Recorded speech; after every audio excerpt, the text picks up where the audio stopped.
Good morning, everybody. Thank you for joining us for day 2 of the Bhumi Global Summit. My name is Gopal Patel, and I'm honored to serve as the co-founder and director of Bhumi Global. Bhumi Global is an organization whose mission is to engage, educate, and empower people and communities to address the triple environmental crisis of climate change, biodiversity loss, and pollution. And our work is based on Hindu principles of environmental care. We work for a world where balance is restored between humans and the natural world. And that is why we are gathered here today and gathered yesterday also, where we look to convene a range of stakeholders from faith, private sector, elected officials, youth, and development experts to discuss best practices and solutions for a healthier planet. Yesterday, we had a range of very interesting conversations, including people from the United Nations, next generation leaders, elected officials, interfaith leaders, and Hindu leaders. And today we're going to be focusing on other aspects of the environmental crisis and how the private sector can step up, how the climate crisis is affecting mental health and climate refugees. But before we get started with our first session, I'm delighted to introduce our keynote speaker for this morning, Karenna Gore. Karenna Gore is the founder and the executive director of the Center for Earth Ethics at Union Theological Seminary in New York City. She formed CEE in 2015 to address the moral and spiritual dimensions of the climate crisis. Working at the intersection of faith, ethics, and ecology, she guides the center's public programs, educational initiatives, and movement building. Karenna is the author of Lighting the Way, 9 Women Who Changed Modern America, and has written for numerous publications, including Slate and the New York Times. She serves on several boards, including the Sweetwater Cultural Center, an Indigenous-led organization dedicated to promoting the education, health, and welfare of Indigenous peoples. A graduate of Harvard College, Karenna earned her law degree from Columbia Law School and a master's in social ethics from Union Theological Seminary. And she lives in New York City with her 3 children. And she's also a very dear friend. I've known Karenna for many years now. Karenna, it's great to have you with us. I think we discussed that we'll ask you to offer some opening remarks, and then we'll have a bit of a discussion. So I'd love to know what's on your mind, and I'll hand it over to you. Thank you so much, Gopal. I'm delighted and honored to be with you. I have such respect for you and for your work and for Bhumi Global. And I want to acknowledge also Faith for Earth, who I know is a partner in convening this wonderful gathering, symposium, forum, conference, whichever word you all are using. It's been really wonderful. I have had a chance to watch some of the sessions and I've learned a great deal. And I want to convey my respect for all of the people bringing their knowledge. I really believe that the wealth of wisdom in Hinduism in many dimensions is absolutely vital to our ability as a human species to confront this challenge. And this challenge has been framed here as a triple planetary crisis of climate change, pollution, and biodiversity loss. And I think that that is absolutely an interesting way to think about it, an important way to think about it, and certainly has been presented as considered by people who are studying this and have thought about it a lot. I will say that for myself, I have a little bit of a different way of framing it. And I think it's because I've come through the window or the doorway of the climate crisis in thinking about the current circumstances.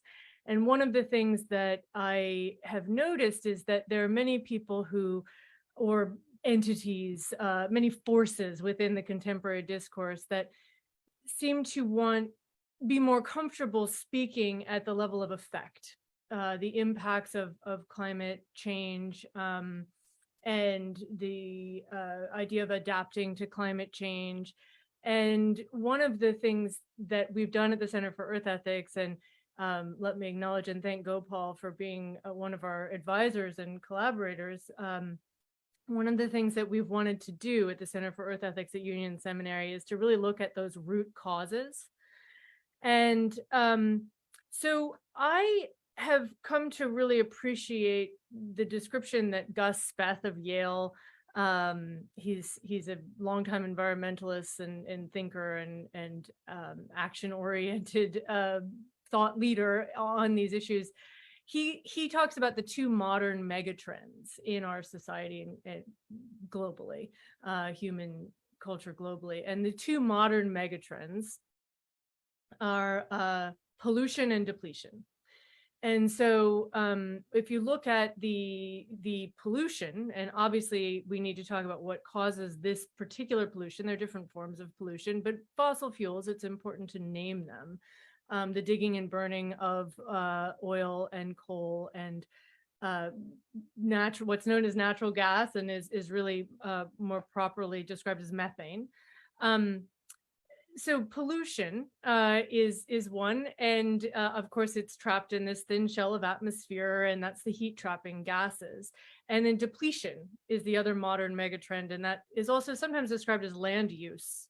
But we know that depletion is also of those carbon sinks, so that when the burning of fossil fuels, it causes there's methane pollution from the release of fossil fuels, but also mainly a carbon pollution, and then the depletion of carbon sinks at the same time, like forests and wetlands, then of course we're wildly out of balance, and the result is climate change. And so I wanted to just share that although I do very much appreciate the framework of the triple planetary crisis, I think it's important that we not lose sight of cause and effect. And one of the great gifts of wisdom of Indic traditions of Hinduism, as I understand it, and please forgive my amateur characterizations, is the concept of karma. And we do need to be very clear about actions having consequences. And so the pollution is not separate from climate change. And I know that this framework of the triple planetary crisis very much acknowledges the interrelationship between them. But I would just emphasize that in fact, the relationship between these three things is actually as important as anything else to grasp and understand. And so I noted when Secretary General Antonio Guterres at the opening of the General Assembly this last month said that we need to call for an end to our war on nature. Actually, he said our suicidal war on nature.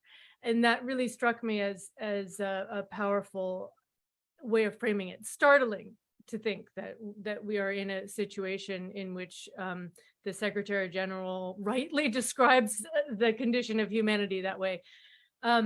We do need to be looking at those root causes, that illusion of separation between humanity and the rest of the natural world. Where does that come from?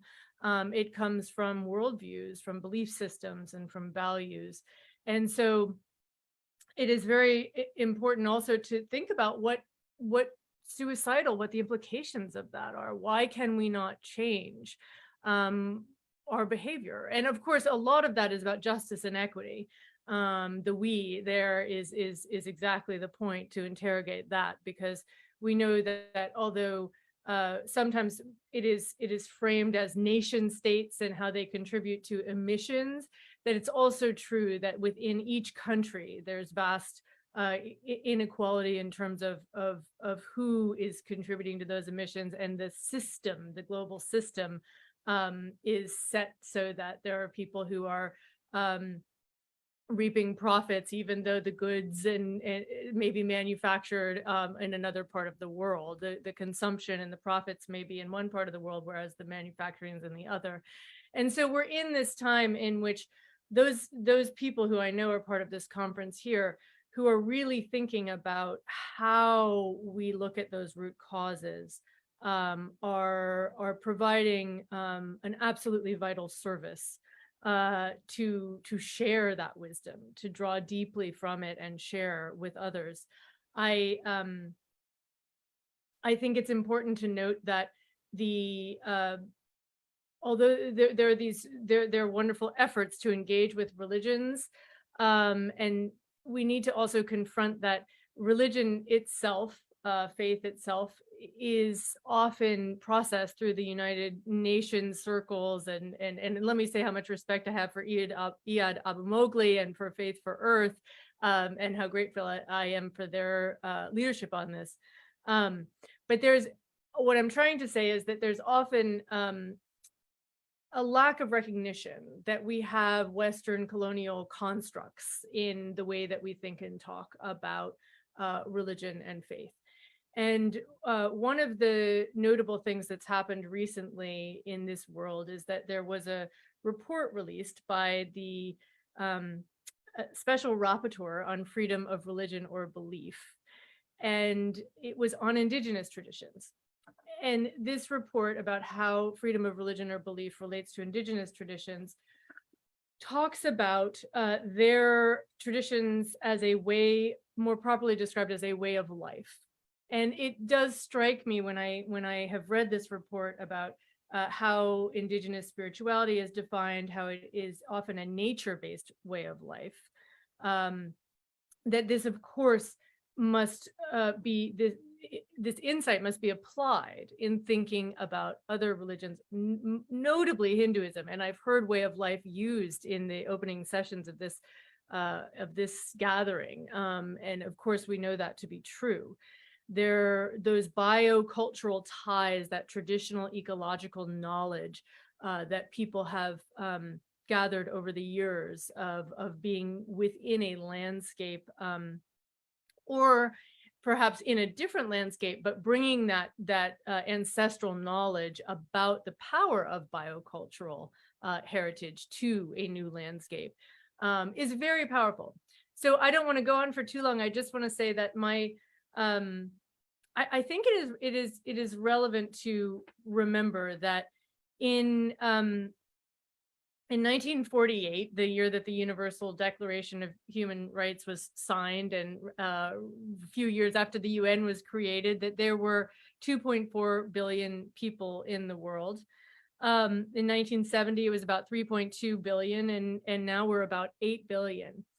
And at the same time, we have seen, as has been stated, this biodiversity crisis, this decline in populations. And the study that was released recently by World Wildlife Fund is really startling about the decline on average of 69% of wildlife populations since 1970. And so I was born in the early 70s, so I consider it, my lifetime that this has happened, that we have had more than half of wildlife populations in the world disappear. And so in looking at that and in understanding that it's not just that there are more human beings on the planet, it's that the expectations of lifestyle have changed, particularly in the high consuming, so-called developed and industrialized, we use these words, Western, global North. I'm in it, all right? So I'm just saying this dominant society has radically changed the expectation of lifestyle in terms of consumption. Even in my lifetime, I have noticed it. And we know that there is a glamorization of accumulation of material goods, that there is much more consumption going on. And so, and the idea that this is projected across the world as some sort of ideal is deeply problematic, obviously, for many reasons. So we need to look at those justice and equity concerns. We need to think very seriously about the patterns of extraction that this dominant society has around the world, to think differently about how we describe wealth. Oftentimes it's easy to fall back into the definitions of wealth that are money based, and we don't want to be naive about the role that money plays, but we also need to see that there has been this very aggressive moral claim about what is a good life and what constitutes a good life. And I would say that I'm still learning. I'm learning from the people in this conference. I'm very grateful for it. I was telling Gopal, I looked back on the lectures and addresses of Rabindranath Tagore, because I know that he is somebody that has been thinking, that was writing and thinking about this topic quite a bit. And in one lecture in 1924, he was just saying, and I'll close with this, I'm looking forward to dialoguing with you, Gopal, that only very lately we've begun to wonder if we realize in its truth what the Western people mean when they speak of civilization. We ask ourselves, has it the same meaning as some word in our own language which denotes for us the idea of human perfection? And further down, the Sanskrit word dharma is the nearest synonym in our own language that occurs to me for the word civilization. And he goes on. But I think this deep thinking about what it means to have a good life and a healthy society is the question. And I know that that is the answer is not to be found in the data and the science and the technology that is being gathered, as important as they are. The answer is to be found in ancient wisdom, in the wisdom of these cultures represented here in this conference. The earth is not what needs to be fixed right now. There's this tendency to talk as if we need to fix nature. Something has gone wrong. This is happening to us. I'm speaking of the sort of dominant discourse can fall into that. No, what needs fixing is a human relationship to nature and the earth. And the people who are most valuable in sharing what is needed to do that are exactly those with whom you all are in touch here in this wonderful conference. And so whether we look at it as that triple planetary crisis, or whether we look at it, as has been suggested in the opening sessions of this conference, as that deeper root cause that then has symptoms, we need to come together and in mind and heart and spirit. And I'm so grateful to be part of this conversation. Thank you. Thank you so much, Karenna. That was excellent. That was really good. Thank you for touching on so many points that were brought up yesterday. And I think speaking to the points that I'm going to be discussing today, especially around what does it mean to have a meaningful life, a good life? When you were talking about Tagore, I was reminded of a famous quote of Mahatma Gandhi's when he came to England once for part of the negotiations. And he was asked, Mahatma Gandhiji, what do you think of Western civilization? And his famous response was, I think it's a good idea. Which I think is speaking to what you were getting to at the end of your remarks. But we have about 10-15 minutes. I really want to dive into and kind of explore a bit more some of the things you were talking about. And one thing I know about you is that you're very passionate about working with Indigenous peoples and communities and lifting up their voices and their wisdom and their traditions and protecting them. You mentioned the latest report on freedom of religion and belief for Indigenous peoples. And I think what was really interesting, and you spoke to it, you said they consider themselves to have a way of life. And that is how many Hindus will talk about Hinduism. They will say Hinduism is not a religion, it's a way of life. And I think there are some parallels beyond that, where I think many Hindus will feel a little bit of shame around their own religion or the spirituality or the metaphysical worldview, and the fact that we may see cows as sacred or that we may worship trees. Yesterday we had a woman from the Bishnoi community who are famous for hugging trees, to protect them in India, and that was a derogatory term, the tree huggers. Oh, you Hindus, you hug trees, and now we see the wisdom of that worldview. So I'm wondering, how have you seen it within Indigenous communities, and how do you think we could apply that within the Hindu community, in all parts of the world, where we can, it's not about feeling pride in these practices and these beliefs, but how do we mainstream those understandings or normalize them, that it's okay to worship a tree or see a cow as sacred? Because we know historically Indigenous peoples were shamed and were made to feel bad about having these practices and worldviews. And now we're seeing that more and more there's acceptance of that way of life. And so I'm just wondering, what have you seen that's worked in indigenous communities that you think could be helpful for the Hindu community to really normalize and popularize understandings that all of nature is sacred? Oh, well, thank you for that question, and for all of your insights. What comes to mind is, first of all, this is such a dynamic time in this regard. We are seeing a major shift. People understand that the sort of of course, there are elements of what we call Western science that are very important, and we don't want to reject it as a field. There are aspects of empiricism that are important, but this idea, this way of thinking, that it's sort of a subject object separated relationship, that nature is sort of objects and resources, and we examine it without thinking about the relationship between us, is one that is frankly under indictment right now. Look at what the circumstances are. Look at what the results are of this way of thinking having unfolded in the technologies, really combined with the behavior patterns and value systems that have been unleashed on this planet that we share.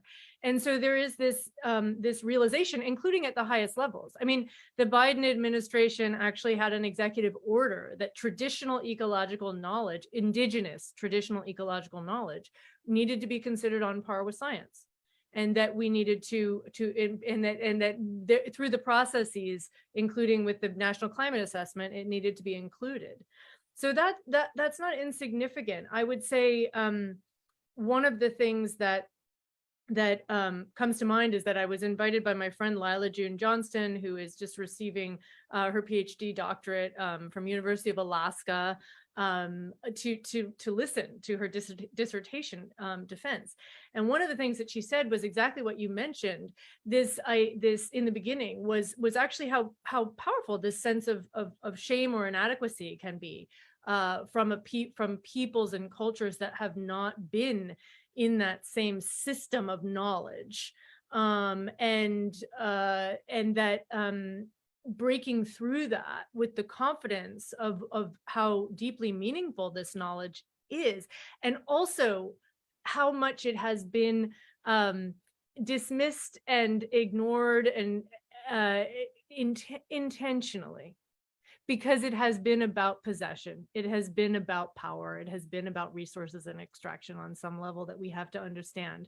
So one of her insights was also, because she was speaking about how actually, although the theory was that, or the way of talking from the sort of Western European, explorers, colonizers, settlers, whatever you want to call, point of view, was that this was a sort of wilderness territory, that there weren't very many people here, and that to the extent they were here, they weren't organized in their relationship to the landscape, was wrong. That there was actually, it was just gentle cultivation, but that the agricultural systems, the management of forests, the planting of and collecting of food was very well thought out to maintain the abundance, to work with nature, to maintain that. And so I would say, just in answer to your question, that I really believe that applies what's happening in the conversation in the United States of America on some level, and in these circles of people who are understanding the incredible value and importance of indigenous knowledge, also applies around the world. And I can see that and sense that in what Hinduism has to offer, particularly with regard to relationships to the natural world. That's great. It's very helpful. I know that will be, good for the people who are listening to this conference to understand that, like, these are challenges that have been here for many, many centuries.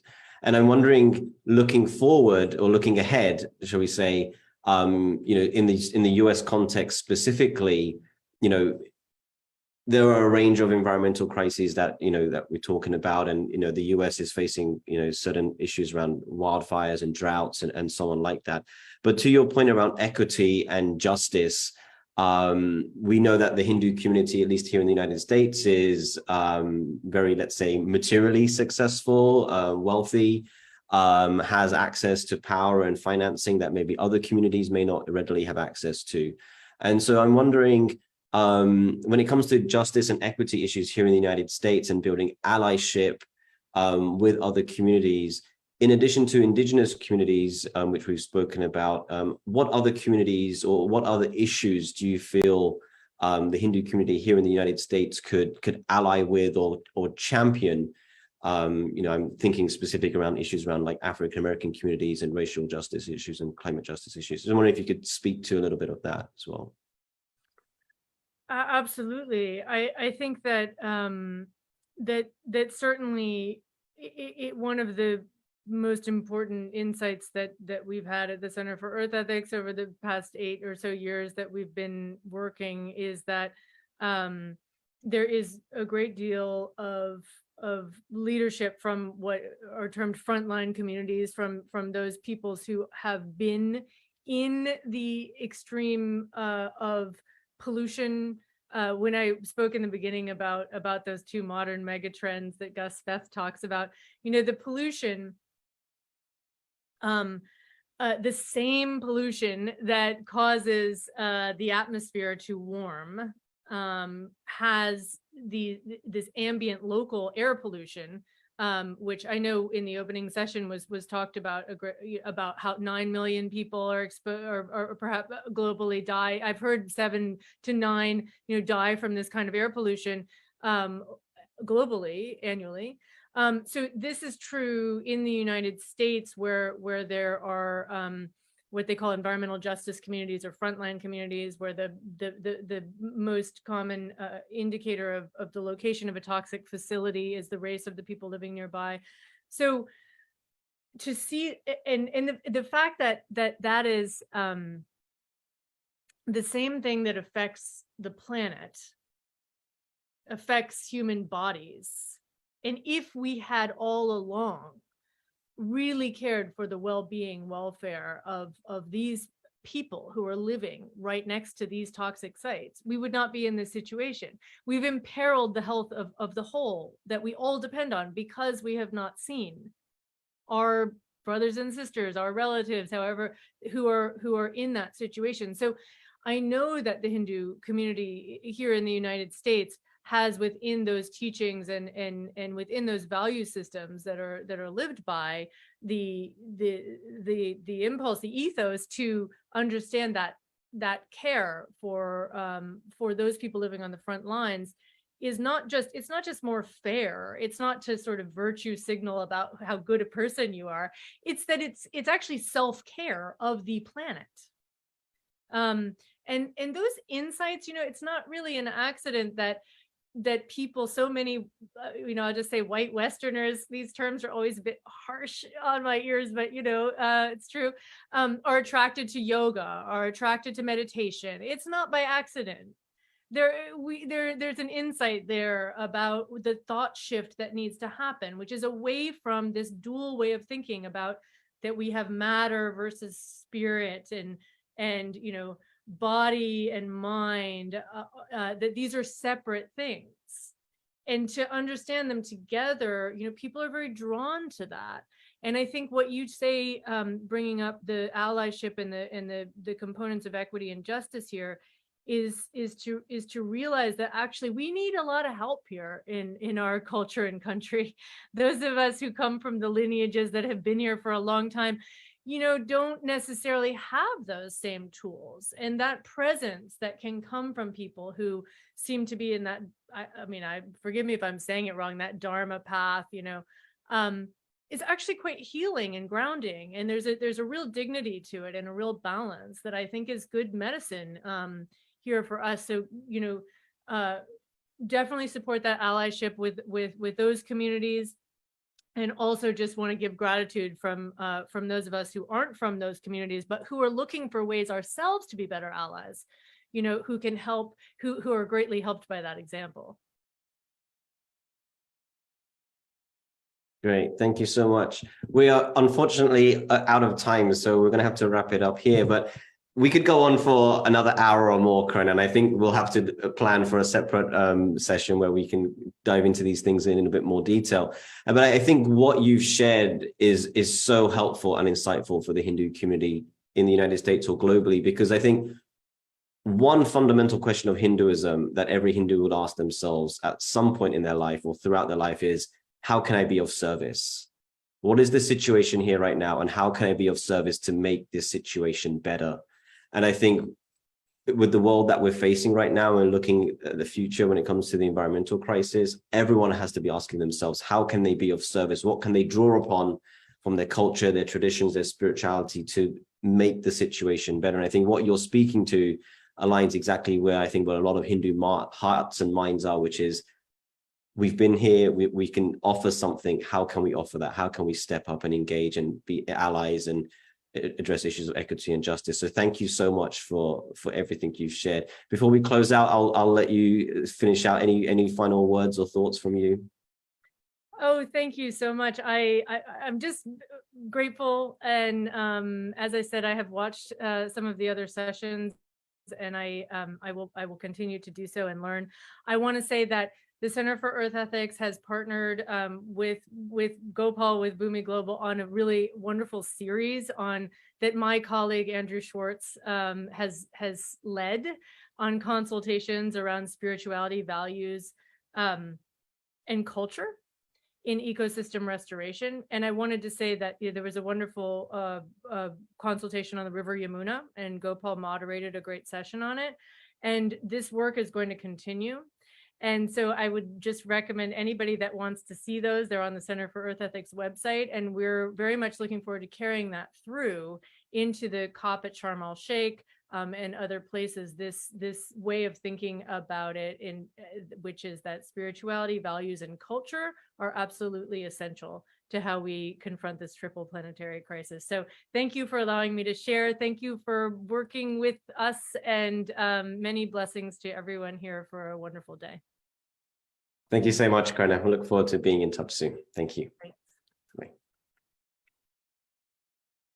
Well, I'd like to move to our first panel session of the day, and I'd like to introduce my wonderful friend and colleague and brother, Murali Balaji, who is the board chair of Bhumi Global. And Murali will be overseeing proceedings for today and making sure we all have a wonderful time.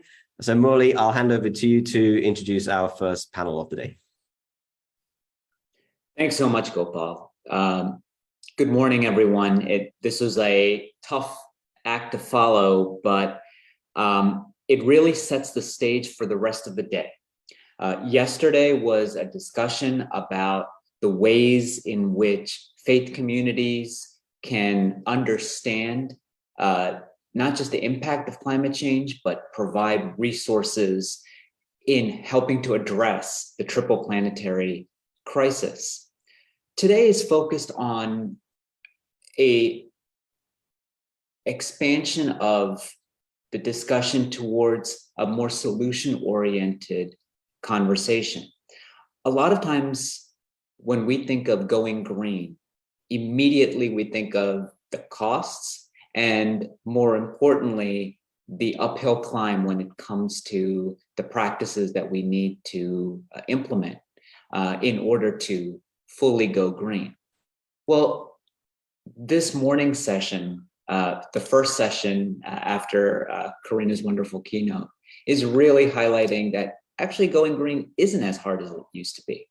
And the experts who will be sharing their experiences will hopefully inspire you all to understand that going green is a way of life that can easily be implemented if you're willing to put the work in.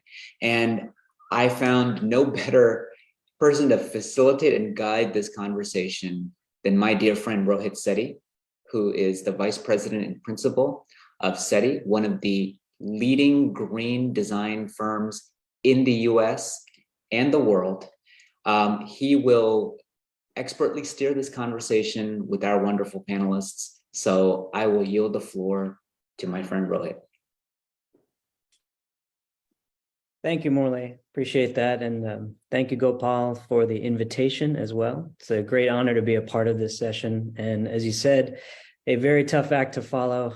I was considering while listening to the end of Gopal and Karenna's conversation that maybe we should just yield our time back to them, but I don't think that's going to be possible, but that's okay.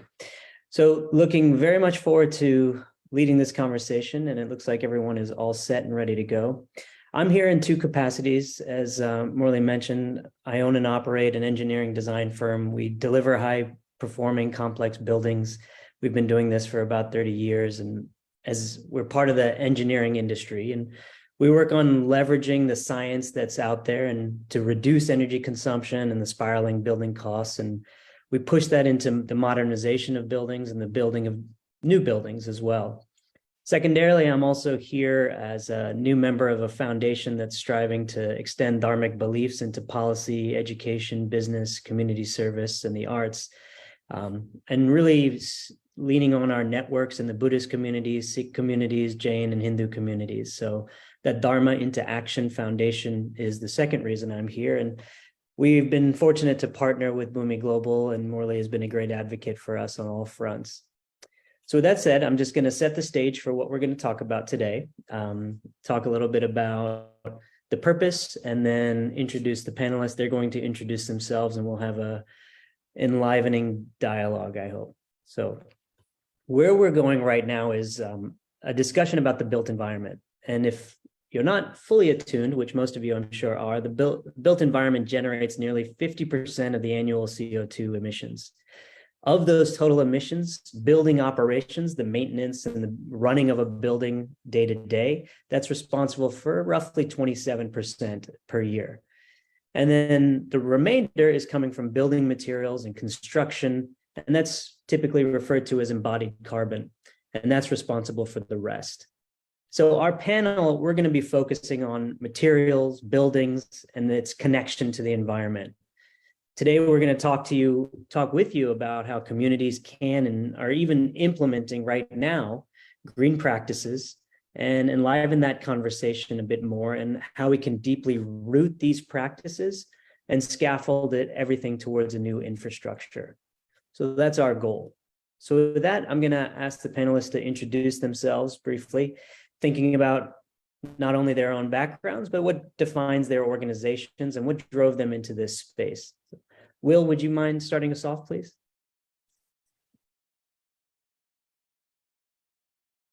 You're muted, Will. Good morning. Thank you for having me here. It's a pleasure to be here with all these thought leaders. My office is called With Purpose. We are an urban and public design studio curious about how good design can be part of your life and in the life of others. Since our founding in 2010, we have focused on the built environment and its future. Well, we've immersed ourselves in a number of communities and neighborhoods throughout the Midwest and into buildings and streetscapes, and primarily the spaces where people shop and spend their time. Our way of working is truly about strategy and involves both creative thinking and the process of bringing people together in service of equity and representing the very communities that we promise to protect. We don't coin ourselves as a green design office as much as really professing that green practice is essentially baked in to how we do things. And over the last 12 years, we've had a good reputation of working with nonprofits, again, on just what I'd call responsible strategies on how to do architecture and design. Since I've been in the profession for a little bit over 22 years, what drove me to open up my own business in architecture design was really having had worked in Dubai and Abu Dhabi and seeing the kind of superfluous nature of building skyscrapers. And I just sort of got disenchanted with that work after about 5 years and decided to move back to the United States, moved into a neighborhood and began to care about things that I thought were super important to pushing the work that I wanted to do forward. And some of that really has to do with responsible design, repurposing of buildings, I currently find myself in Detroit, Michigan, again, working, working in buildings that other people either ignore, deny, or can't solve. And that's where we've sort of found ourselves, and I love it. Great. Thank you so much, Will. Raisa?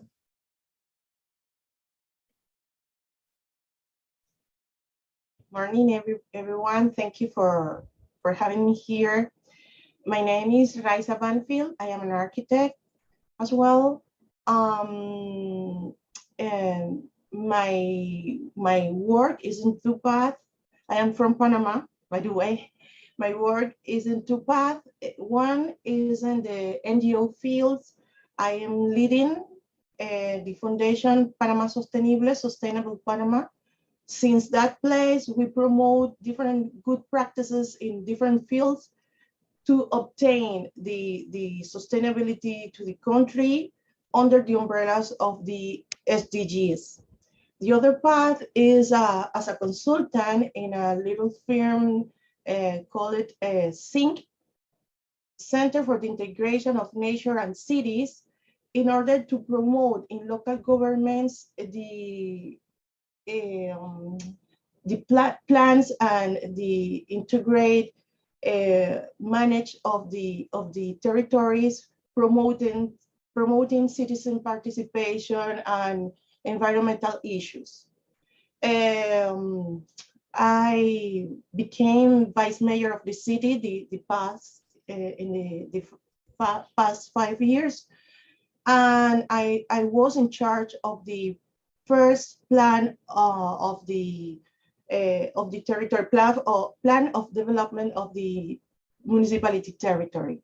So 20 years ago, during my architectural practice, I understood if we don't promote the integration of architecture, nature, and cities, we won't be able to obtain sustainability of what we are doing.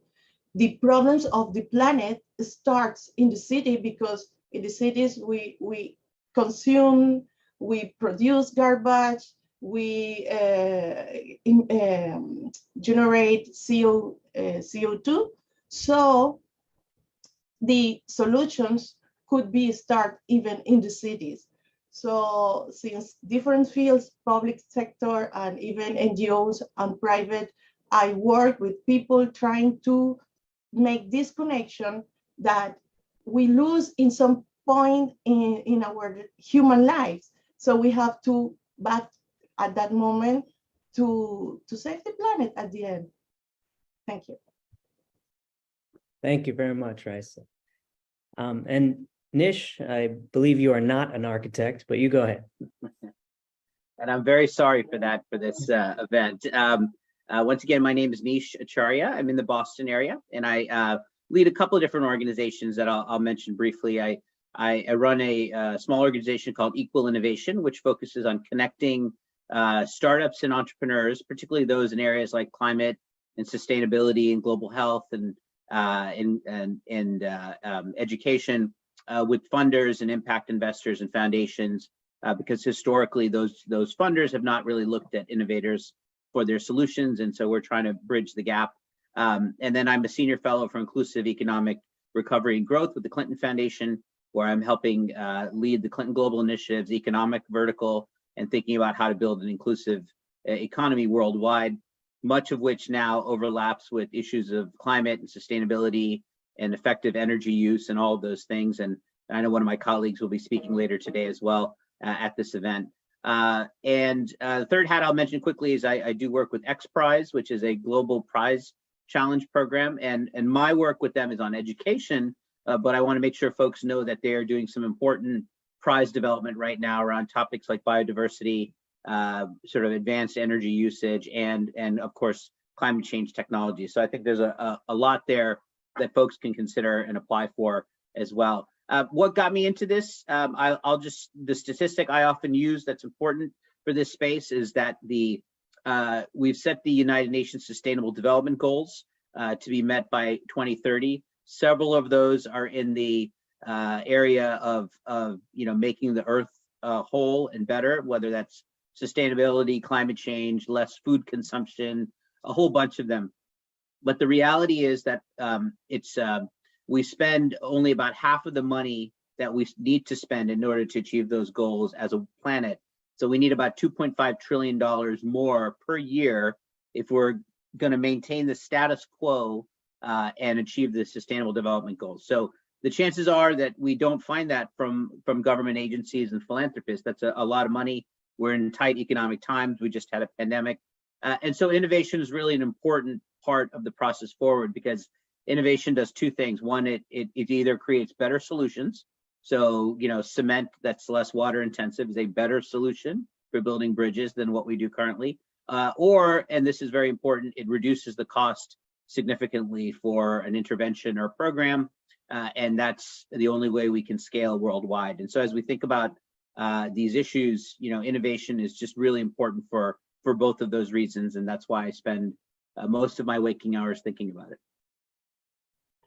Great, thank you. Well, Nish, I'm going to start off with you and come back to you. And if you can drill in a little bit more on this idea about innovation, I think the question to the group is really from the last year or two, what practices have you deployed or have you seen deployed that have really rekindled your imagination about green design? So, for example, you just mentioned the cement. And for me here in the DC area, there's a new high-rise building that has become DC's first mass timber office building. So it's an exciting space. So are there other things that you're seeing either in any one of the roles that you inhabit?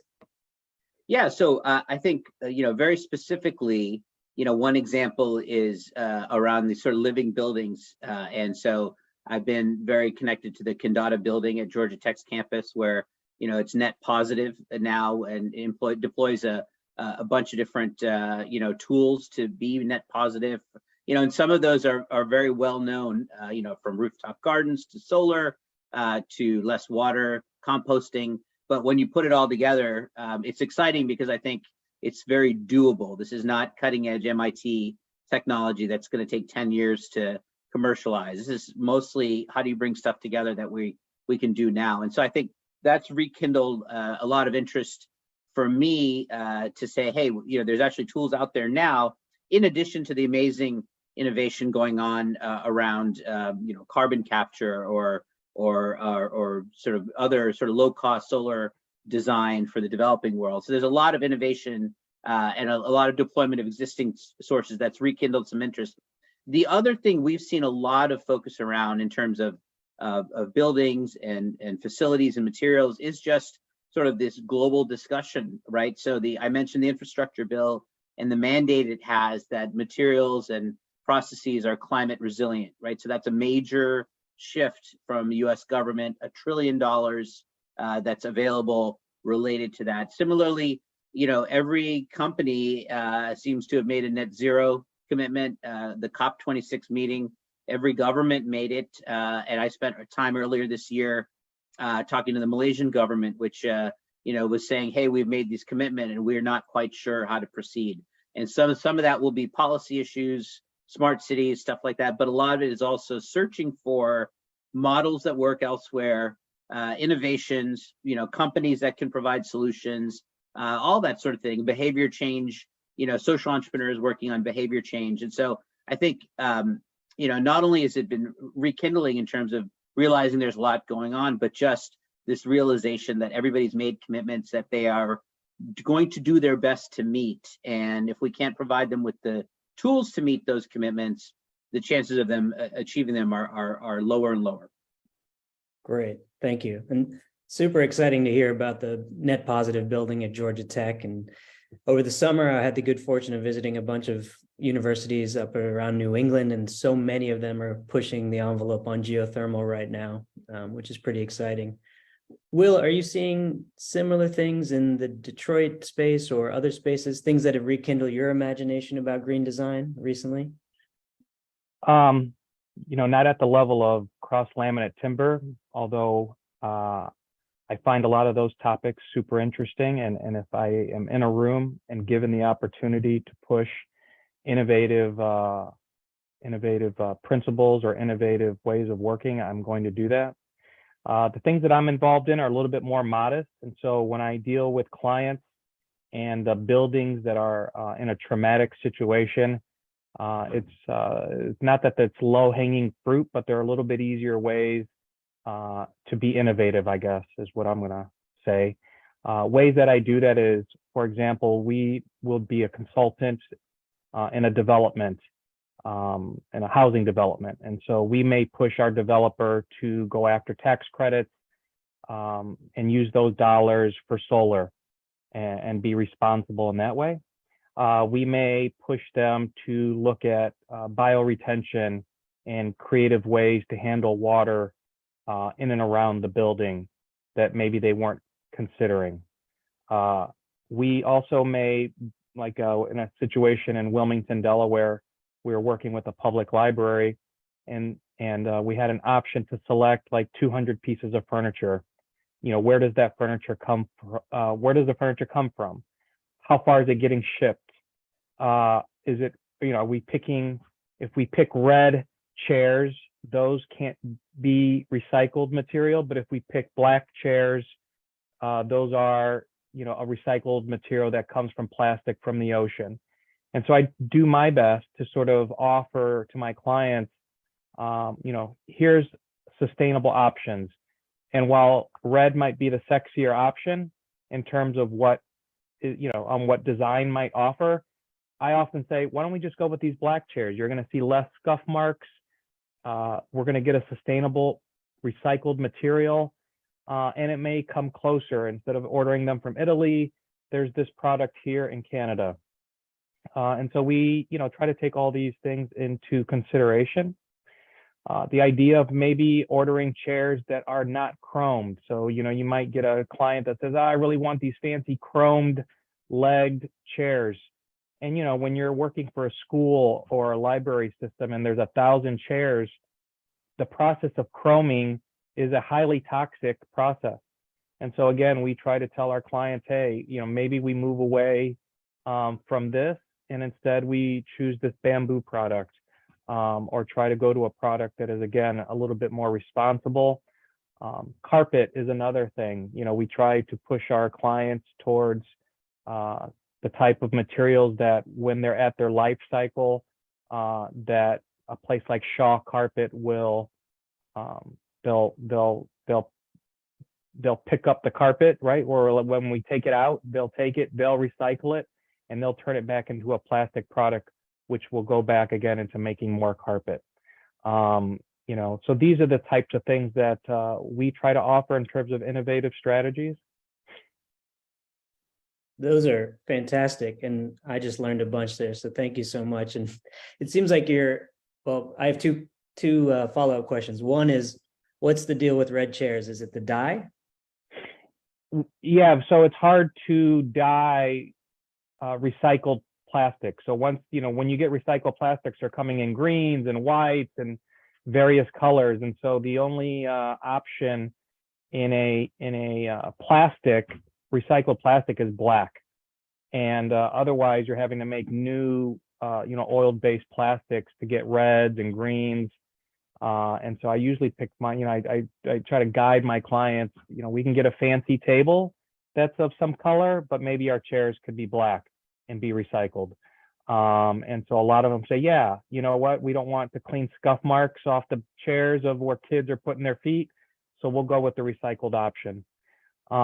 In other instances, you know, we'll go into an abandoned building. This is a 100-year-old building. There's doors that are hanging. Instead of throwing away those doors, you know, we come up with creative solutions to use them to make barn doors or room separators, or we use them to make tables. We try to upscale in some ways the material so that we're not throwing 100 doors, you know, and that's 100 hardwood doors that have been around for many, many years. We try to work those back into the project in a creative way. There have even been times where, you know, buildings are getting torn down. Like we had a mid-century building that had all these beautiful block outdoor dividers. They were sort of like screen walls. And we took those we took all those concrete blocks and essentially repurposed them into a bus stop nearby and made a bus stop out of them. And again, these are all strategies where we don't have to throw things into the trash, but we could be good stewards of reusing these materials back into projects. Okay, thank you. And some of what I gathered from what you just said also is a key piece of that is all about understanding embodied carbon, and it's something we'll touch on in a little bit. So Raisa, would you mind sharing a little bit about some of the practices that you've been deploying and or seen and that have really rekindled your imagination here? I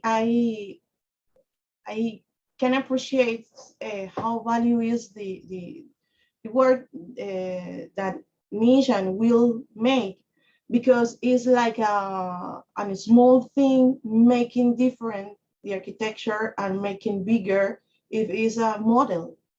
And we need to connect this kind of practice in the architecture with the architecture among the city. So in Panama, for example, we are very vulnerable with all the effects of climate change, sea level high, change of temperature, lands, everything.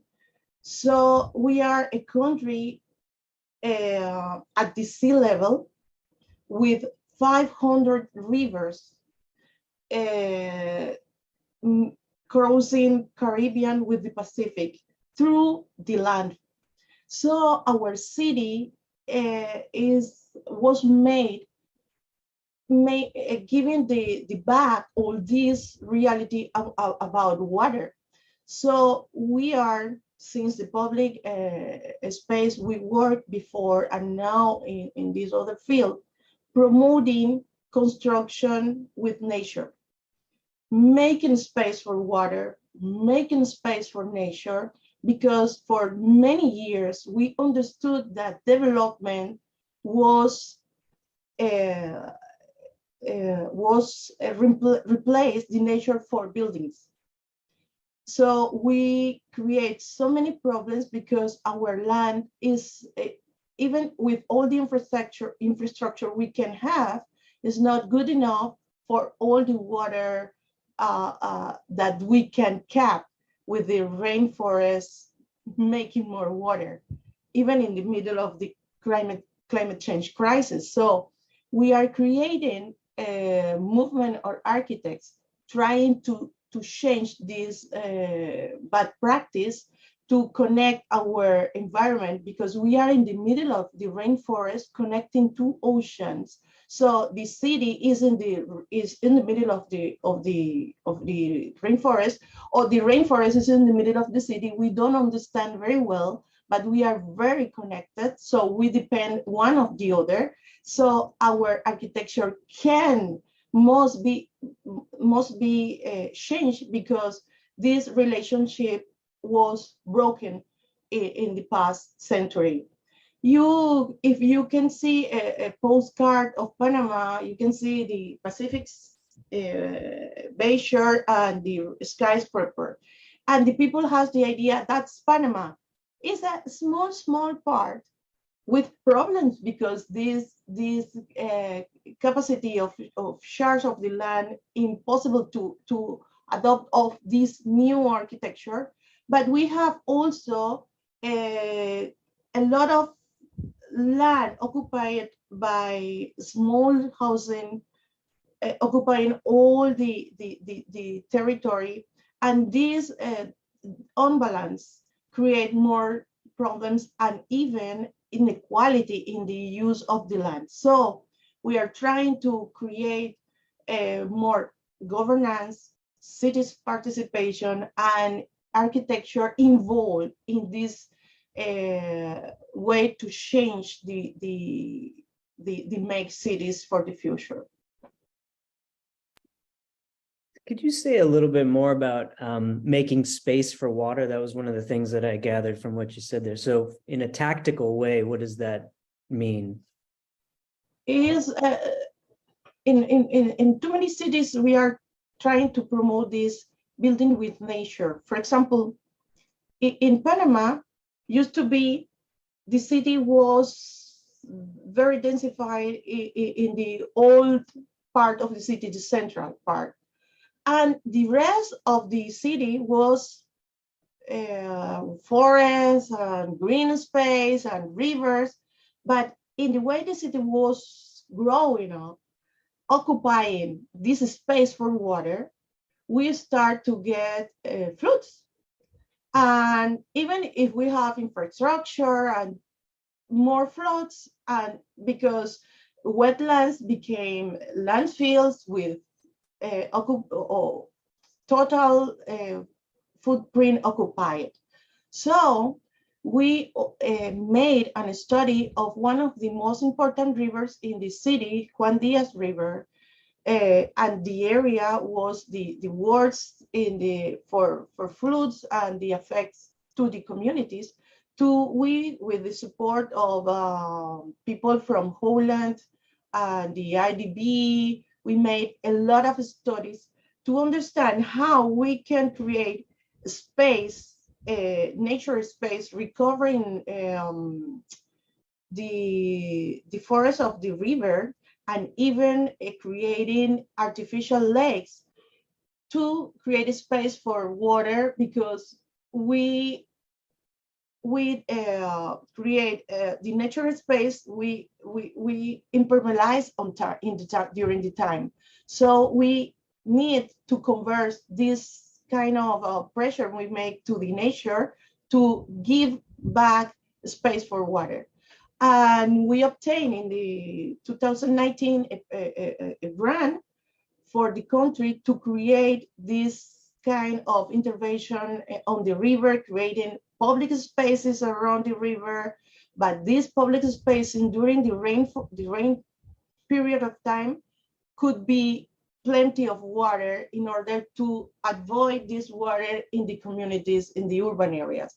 So we are trying to promote this kind of pilot in the Juan Diaz rivers to other parts of the city, because we have a lot of problems with water, even if good things have water, but we are not using in the right way if we don't find space for them. Thank you. Thank you for sharing that. That's really lovely.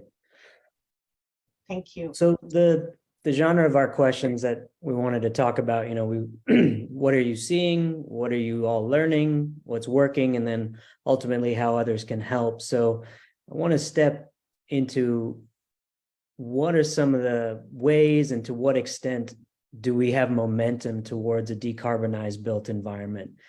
And so that's in that vein of what are we learning and what are we seeing here? We talked a little bit about what's working right now, which is exciting, but this momentum, do we have the momentum for a decarbonized built environment? Nish, do you want to lean in on that question? Would you mind?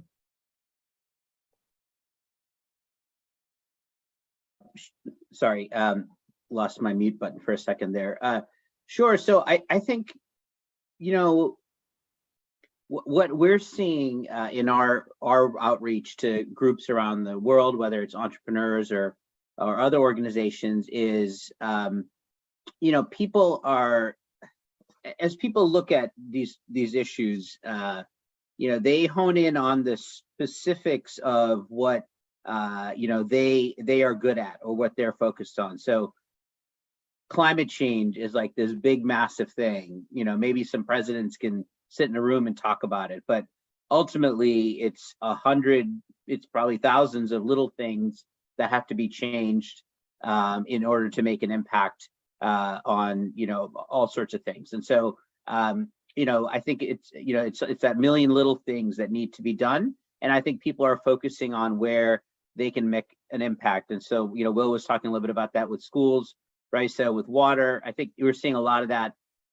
A couple of things that I've seen in the last year that I'll mention, just to show you how diverse things are. So there was a startup called NanoSafe that was tracking the chemical content of water supplies, and this is obviously something that isn't necessarily sort of sustainability related in in the general sense, but they're looking at how to track what's in water using sort of nanotechnology to track particles at a small level. They're starting with chemicals because that's been a problem in Flint, Michigan, Jackson, Mississippi, different parts of the US. PFAS is a bigger problem in the United States. So there's money available, both the government and investors, to address it. But ultimately, they're looking at how to track all sorts of substances in water worldwide. So they're taking their approach. You know, another whole industry is coming up around eco-friendly textiles. And what is the materials for textiles? What is the processes for manufacturing and waste management and discarding of used textiles? Again, very technical around industrial processes, but very much focused on being eco-friendly. You know, another is around sort of solar energy and both technologies, where people are looking at what's the low-cost models for sub-Saharan Africa or India or Latin America that scale village to village, community to community, but also the business models. And so, you know, in Vermont, they have the sort of the community municipal energy supply systems. And, you know, is there sort of a co-op model for solar? And people are experimenting with that based on the laws and culture of different places. Some of it builds off the microfinance movement and how to take advantage of that sort of local organizing around topics like water and solar and other things. And then, you know, a really hard one that Bill Gates has talked about a lot, which is, you know, chemical cleaning and you know, sort of thinking about how to make a whole industrial processes from use of water to pollution and everything else much more clean, because that in itself is a huge sector. And then more recently at an X Prize meeting I was at, there was some really, really wild ideas that were, you know, that are potential around, you know, how do we think about air travel entirely differently so that the emissions are much less than they were? Or how do we, you know, think about solar power in the same way we do a satellite signal for our phones? You know, is there lessons learned from other industries so that we get a beam of solar the same way we do the wireless signal? And again, these are somewhat crazy ideas, but they're not. There's actually a lot of process technology that's been developed. You know, we had the Concorde airplane, you know, 2 decades ago. Until 2 decades ago, it was faster than planes we use today. There's actually fewer emissions coming out of those flights. And so why do we? The business model didn't work. So why don't we go back to technology that's better, but figure out what the business model is, and maybe it's subsidized, maybe it's something else. But so I think we're seeing a ton of scientific innovation, but I think the important thing to note is that it's on very particular topics where people can have an impact. You know, a lot of the startups right now that we see are tracking, you know, everybody's making these big commitments. And so how do you track emissions? How do you track your footprint? All of that. And that's, sometimes we think of that as a side tool. That's not really tracking the problem, but it is a critical part of knowing what you're doing.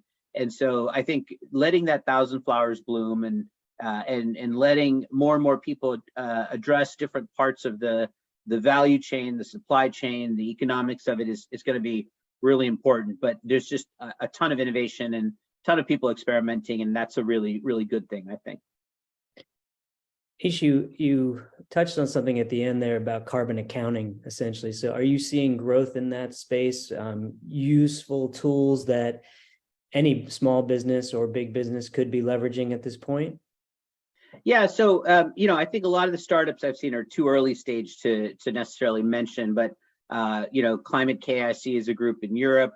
There's Carbon Clear. There's a couple of others that are we saw come to Clinton Global Initiative, and you know, they're looking at different things. Some are sort of strategy platforms to help you plan your net zero strategy and, you know, manage your, you know, your data same way you would for your bank accounts or your investments. There's others that are looking at, you know, the data capture for each and every one of your processes and giving you a dashboard as to what you're doing. So this is not surprising in the sense that the area that gets the most venture capital is information technology. And so there's a ton of expertise and tons of capital, and people know how to build businesses in this space that are truly global. And so there's a lot of sense that there will be a data and IT component to sustainability and climate change. And so we know how to build that. And so let's build that and build successful organizations, which is going to be separate from the hard science innovation required to address some of the other challenges that are there. Okay, thank you. Will, how are you feeling about the momentum towards a decarbonized built environment? Well, I think that coming out of a very destructive 20th century, the idea of urban renewal initiatives really destroyed a lot of corridors in cities throughout the United States. And that is that we are going to destroy existing buildings to make room for new buildings. And that type of development ideology, while destructive, was really not a helpful sort of strategy when it comes to the built environment and carbon, because then we had to build new buildings, which, you know, caused us to buy new materials, et cetera, et cetera. And so what the trend is now is that we're seeing, after decades of demolishing buildings, we're seeing a trend that's about retrofitting existing buildings. And this is both a healthy thing for neighborhoods and where people spend their time. I think there's an active group of residents throughout the city of Detroit that is trying to save buildings and transform them. You know, you're seeing banks getting transformed into art spaces. Currently in Indianapolis, we're, you know, transforming a 100-year-old building into a community wealth building project for a nonprofit organization. We're also working on a 1903 building in Detroit, where we're transforming it back into mixed-use building. And you know, this type of renovation work is probably, especially for the United States, is the first time, I think, in a very long time, that renovations are making up about 1/3 of billings in architecture offices throughout the United States. So that's an encouraging thing, that people are caring about saving buildings, which saves on a carbon footprint, of course. Yeah, definitely. So does that shift towards renovations and modernizations and away from new construction, or the potential of that shift, does that help square some of these decarbonization ordinances with the critical needs for affordable housing and other constructs around justice and equity? So as you're all aware, you know, for COP27, the just transition is one of the core tenets that they're trying to understand and unpack. So how does that jive with that, Will, in your mind? Well, I think when it comes to the type of, like in Detroit, the type of buildings that are available, when it comes to affordable housing, they could meet the demand, right? So instead of, if we need housing, right? So housing's an issue. And what's available are existing buildings where we could put 20 units, okay? And right now in the industry, they call this the missing middle, right? So how do we house the missing middle of America? Well, instead of building new buildings that may or may not be ecologically friendly, how do, again, we repurpose these existing buildings that are of a certain square footage that might seem like a heavy lift to renovate? You know, how do we get those things back into productive use? And sort of also, again, not just put them back into productive use, but then you're also maintaining the character and the energy around a certain neighborhood.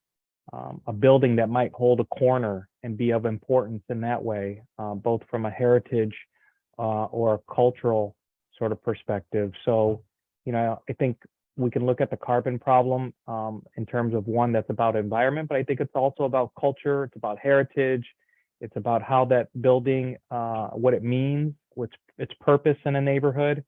So I think it extends beyond carbon, maybe into more culture. And so, you know, we care about those things when we think about existing buildings.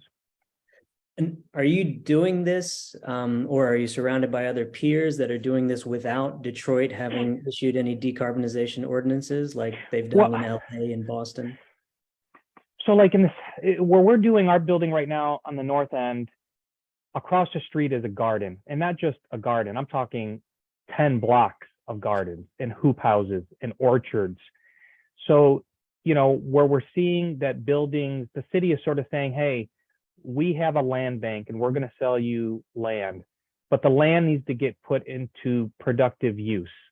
And so they're telling people, if we sell you the land, you either have to put a building on it or you have to put public space of some sort. So what people are doing, essentially buying the property and then planting trees, building sort of community wealth building projects around gardens and food deserts. So this, so is it solving a carbon issue? Yeah, I mean, the city is part agriculture. There's parts of Detroit you'll drive around and there's 10 or 15 blocks of orchard, which seems unusual. Instead of buildings, you're seeing what looks like an agricultural sort of environment mixed with a few buildings. And so this sort of, the rural environment moving its way back into a place like the city of Detroit, which was once about industry and pollution, is shifting. Maybe a new model for how cities should be, thinking about their future with green. Okay. Maybe the greening of America, Yeah. So Raisa, as I mentioned to Will here, so Boston, LA, Berkeley, San Jose, Oakland, a lot of these in Chicago, a lot of these North American cities, they have been leaning in to restrict natural gas infrastructure for new construction. They're coming up with decarbonization working groups, and all the while they're doing this with an emphasis on equity. Are you seeing similar patterns and trends where you are?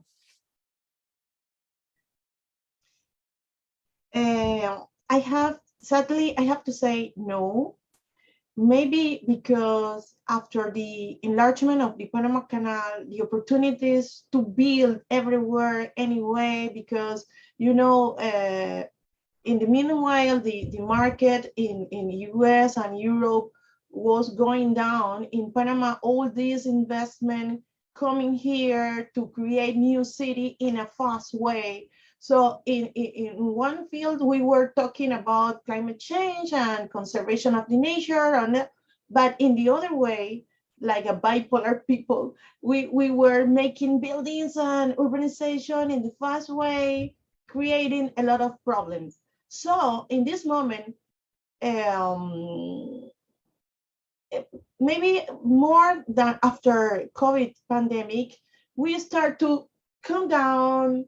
Let's see what we are doing, and for the first time, maybe the people start to hear about to change our way to do, create connection between, we are saying in the climate change summits and what we are doing here. So maybe we are in the very beginning, first step to change the way we are making buildings and constructions. But I was hearing Will and Nish and say, wow, I want that for my country as normally. But now will be some special experiment to do in some project like a laboratory, because it's not a normal right now. So we are pushing for that. For that reason, I appreciate all these experiences, because it's possible. Other cities are pushing forward. We can do the best also. Okay, thank you. So then, Raisa, it brings up another question for me, which is, how are you able to, what are some of the ways that you personally are just keeping up with the science and tech that feeds into all of your work, whether it's the advocacy work or the design work or the political work? Are there ways that you keep up with all of this, or things that you could suggest to others, perhaps? For that reason, we are working with people. For example, right now we have a convenance signed with the PNUD in English, the UNDP, and even with City of Knowledge here in Panama, is a foundation promoting sustainable cities also here in Panama as a model in the front of the Panama Canal entrance, Pacific entrance. And we are working with connecting architect firms with citizen participation, promoting that connection, and even communicating, because all these things, if we don't communicate, it's like you don't have nothing. You have nothing, because what the people doesn't know is like it doesn't exist. So we are promoting this kind of connection, the technical, the science through the knowledge of City of Knowledge and UNDP, and converse in accessible information for people, and creating some space of exchanges to promote this kind of change. We had that experience during the municipality period, and was successful because we obtained results of that process, and we could change some part of the cities, creating this kind of model of creating more public space, creating rules for get down buildings and more connect with the city. So it was a little period of time, 5 years, and we understood that we have to promote from the outside of public side in order to politic people get those knowledge to change the way they are approved rules and create policies, and so we are working on that slowly but firmly. Well, I'm listening to you talk, though. I mean, it makes me realize that one of the biggest weaknesses of our own company is that we've been doing this design work for quite some time, but we never advocated. We never stuck our toe into the policy environment. We see ourselves as my brother likes to call us, the offensive linemen of the energy sector. We just do what we do and keep our mouths shut. So that's not the whole package. So maybe you're inspiring me a little bit more here. So thank you for that.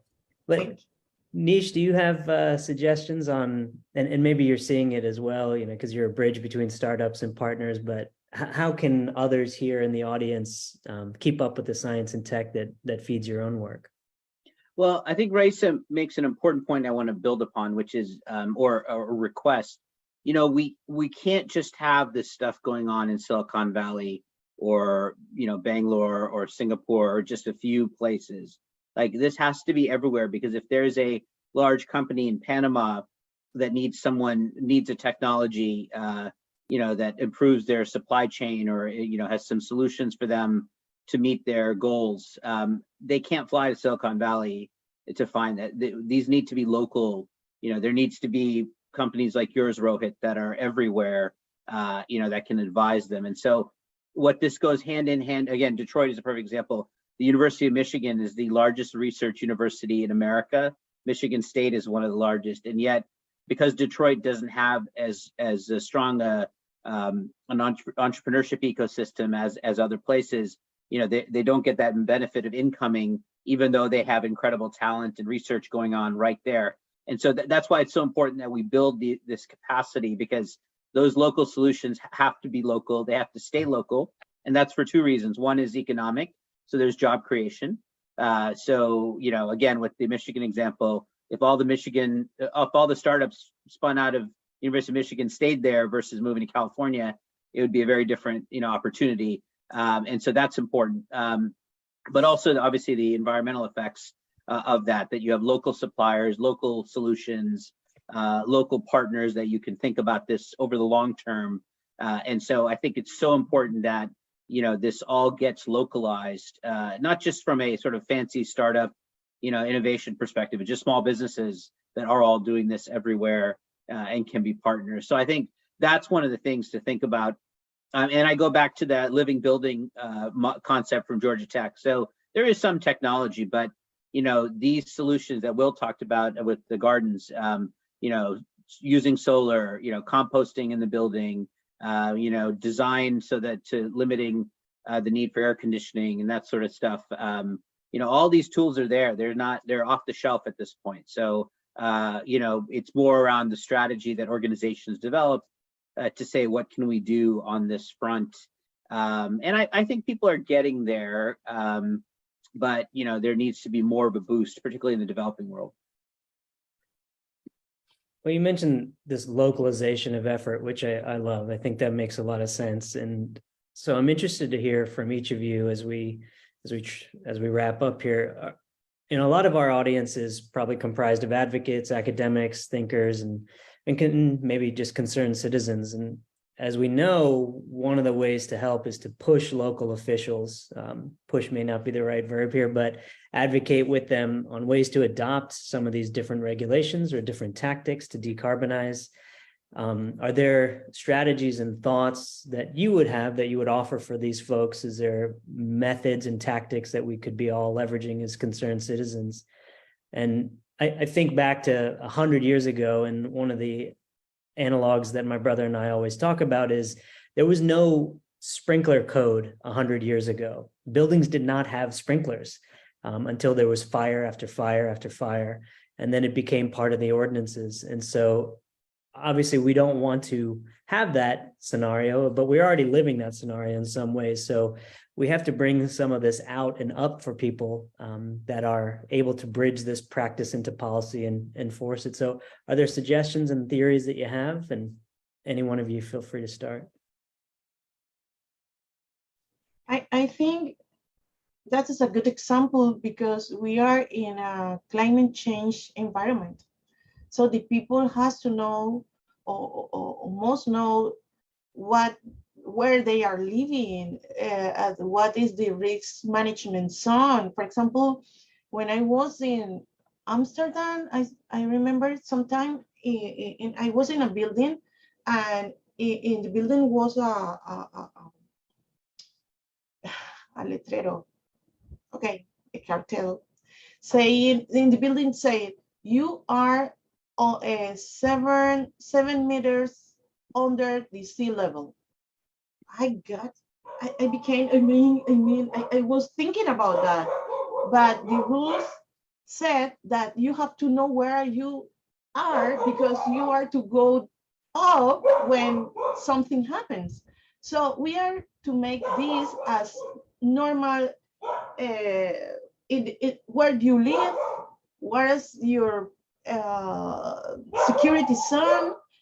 Your building, the materials, to know the energy saves and everything, because I think we have to make more human the construction, and make it human must be also to make the people part of the design and the risk and the security zones and everything.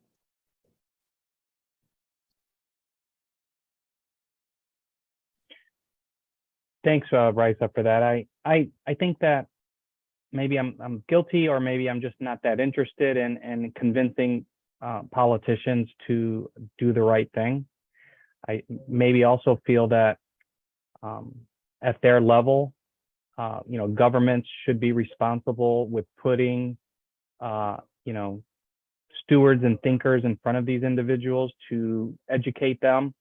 When it comes to the work that I think Raisa and myself are doing, we are both, practitioners and entrepreneurs, but we're also educators. So, I just finished the studio at the University of Calgary, and I'm here in Panama also leading students about processes and development, and, influencing and impacting their minds to think about strategies for sustainability when it comes to a 33-acre development. I was super proud that when my students gave their presentations yesterday, that everybody had a thought about rooftop gardens. Everybody had a consideration about how to handle water. Everybody had thoughts about what it means to use solar and to offset. These were not practices that, when I was teaching at while I was in Dubai and I was teaching at Ball State University, students weren't thinking that. They were thinking, hey, how do I make this building twist and split into two and look like a rocket ship? Nobody was really caring about what the impacts were to a to the environment until about when the building boom in 2008, 2009 hit. Then all of a sudden it's like, oh my God, why are we building all these buildings? And students started to really shift away from the superfluous nature of buildings into this other sort of thinking. And I just want to, sort of reiterate that, educating young people and thinking about the life outcomes of our children has to be one of the forefront things that we're thinking about. What can we be doing to change the life outcomes of our children? And if we're not sort of thinking in that way, both at a practicing level or at an educator's level, I think we're not headed in the right sort of direction. And so, I'll say that I will leave it up to the policymakers to find, ways for the cities that they represent, the communities that they represent, to get into type of practices and the type of policies. I wish I had more time to engage myself into this idea of changing policy. But really it's in the work that I do. That's how I feel about it. Like I can't be everywhere at one time. But I can change the nonprofit organization that I'm working for. I can help guide the funding that they're receiving. I can help get creative with a tax credit allocation that might be about this, but then I say, hey, maybe we can use it for this bioswale retention thing. Maybe that tax credit will work in that way. Why don't we, let's get creative so that we can truly find ways I'm not trying to game a system. I'm trying to help my constituents and my clients solve problems that they do not understand. And that's my role here. And if what comes out of that is a case study for politicians and for leaders to understand, then I've done my job. And essentially, I'm not, if I can just find the true believers, I'm not trying to change everyone's mind. I'm trying to find out there the true believers. Mm-hmm. If they could just come and follow that together, we can make big change. That's how I feel about it. That's great, Will. And what I took from what your comments were that you're playing the long game on the policy advocacy side, right? You may not be feeling like you're injecting yourself right now into it, but you're very much doing it. If you develop a case study or you're educating students in Calgary, and all of that is the long game. It's a very dharmic way of approaching this, but I think that is another tactical way. And I fully commend and appreciate all your effort on that. So, Nish? I'm not sure, in terms of, I overall, I think the next stage of all of this work is going to be around fulfilling what we've all talked about and what we want to do. So I think as much as time as I spend on innovation and stuff, I think the next stage of all of this is operations and execution. In every step of the way, we have tools that are there to improve every aspect of our planet that we want to improve, and every aspect of how we live. If you think about the big categories, there's a lot of ways to improve food consumption, what we eat, to be more sustainable. If you think about transportation, we have EV cars, we have smart city, we have a lot of things we can do. You think about airplane pollution, we have those tools. Industrial is the harder one, where we're working on it, certainly, but even there's stuff we know. I think it's a will to execute that's important. And to a certain extent, these moonshot ideas about, solar beams and all that are important, but they've been talked about as a means of sort of not addressing how we live, but instead sort of, shooting past it and finding some solution to it. The thing, you mentioned the example of, and it's escaping me what example you used earlier about sort of broader changes, but I think, the sprinkler codes. Another example was at the state level, CAFE standards for cars, was an example where it was federal, but, states like California took the lead. And so I think part of what we need to do in addition to execution in terms of sort of mobilization is just to say, what is enough mobilization we need to tip the scales? And so, the private sector is responsive to customers.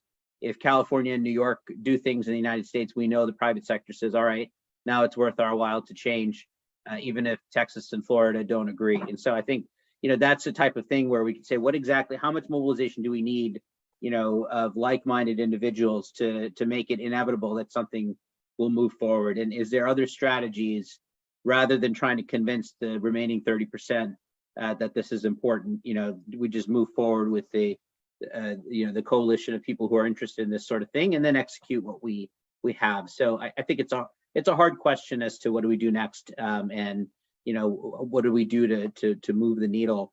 But I think it's a combination of these things. This idea of what's enough mobilization, is that, do you feel like, is that sector to sector, idea to idea? And is that quantitative fully or qualitative, a blend?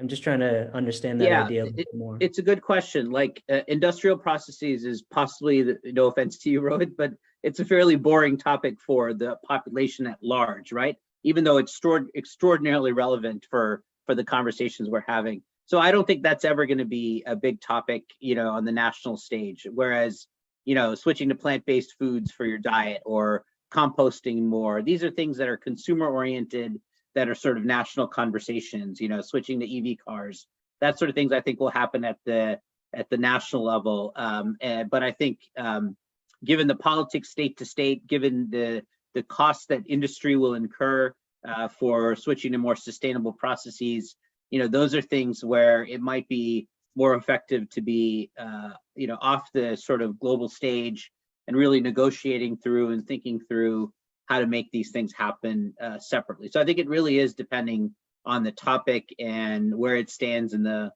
public imagination. Okay, thank you. No offense taken. I know that we're not the shiniest new object, but so we have just a few more minutes. And if anyone has any thoughts or questions that they want to pose, feel free to put it in the chat, as we all do. Are there any closing or remaining thoughts that any one of you wants to express that you feel like you don't want to leave this session unsaid? I just want to say we have to come back to the basic. The new contemporary rules make us to think as to be best human beings, and we have to be best human beings, even as architects, as engineers, as developers. This is the only house we have. Mars planet is very ugly. I don't want to go there, not even by free. I want to be here.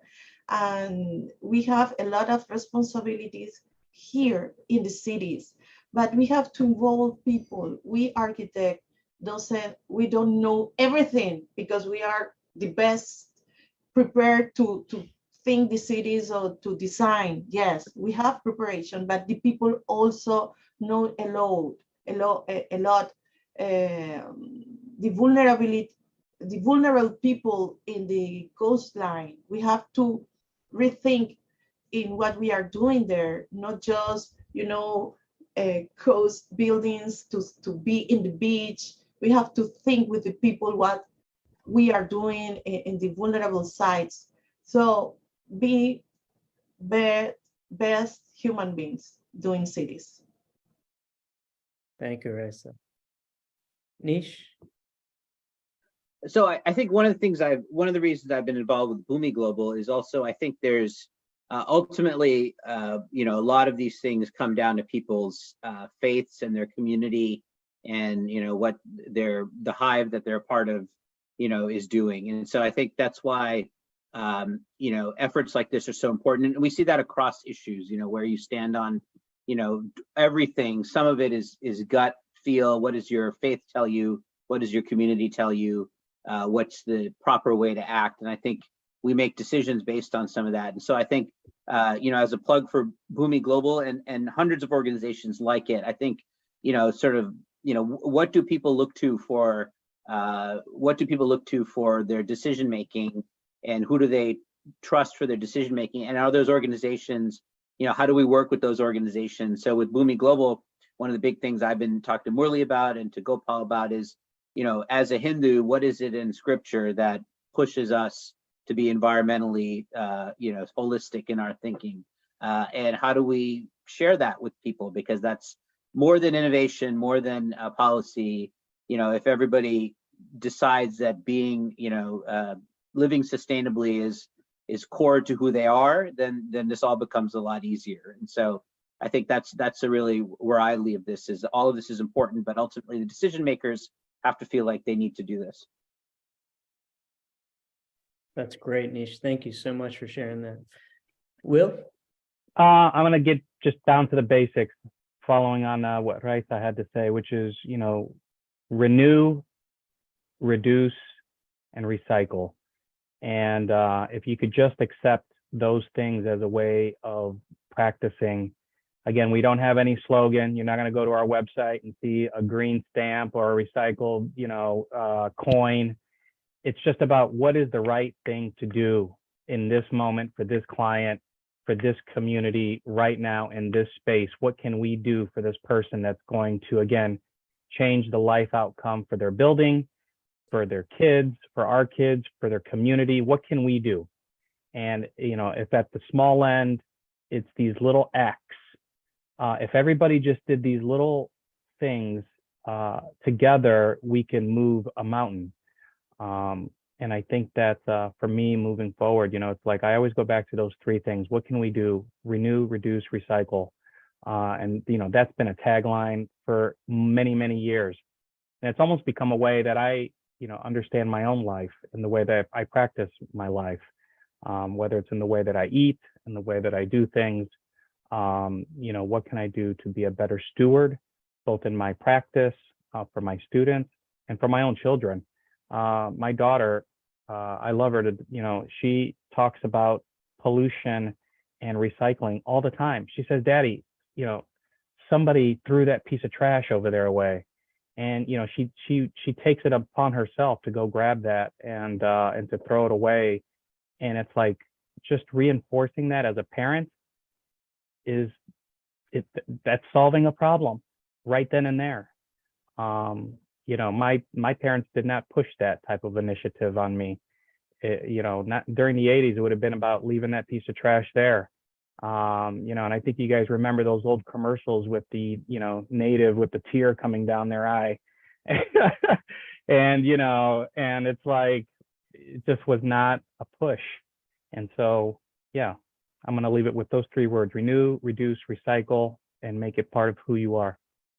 And it's I just exiting here, Bhumi Global. I've got a chance to listen to a lot of the speakers and Miss Gore prior to this, and this idea of spirituality and religion and sort of a way of being with nature. I love it. Really, it's been refreshing and truly blessed to be part of this conversation. Great. Well, thank you so much. And honestly, from the bottom of my heart, very, very excited to have been able to interact with you all. It's very few parts of my day where I get to connect with very talented, thoughtful, touching people. So thank you. It's been very enjoyable, and I've learned a lot, which is how I measure the quality of my day. So thank you for that. And Murli and Gopal, I'll hand it back over to you all. I feel like I just took a masterclass in sustainable practices. Each of you taught me more in the last hour and 15 minutes than I've known my entire life when it comes to ways in which we can move towards a zero waste and green economy. So I can't thank you all enough. I also have to make a very important personal disclosure. Will and I have known each other for 25 years. This summit is clearly of great importance to Will, because this is one of the few times I've known Will to be clean shaven. So all kidding aside, this has been a true masterclass. Thank you so much to each of you for being a part of today. And thanks to those of you in the audience who have stayed engaged. And we're going to keep the sessions moving along. We'll have a short break. So please get up, use the restroom, have some tea. And to our panelists, if you want to stay on, and take part in more of these sessions, you're welcome to. But again, we're so thrilled to start off the day with such a powerful session. Thank you all.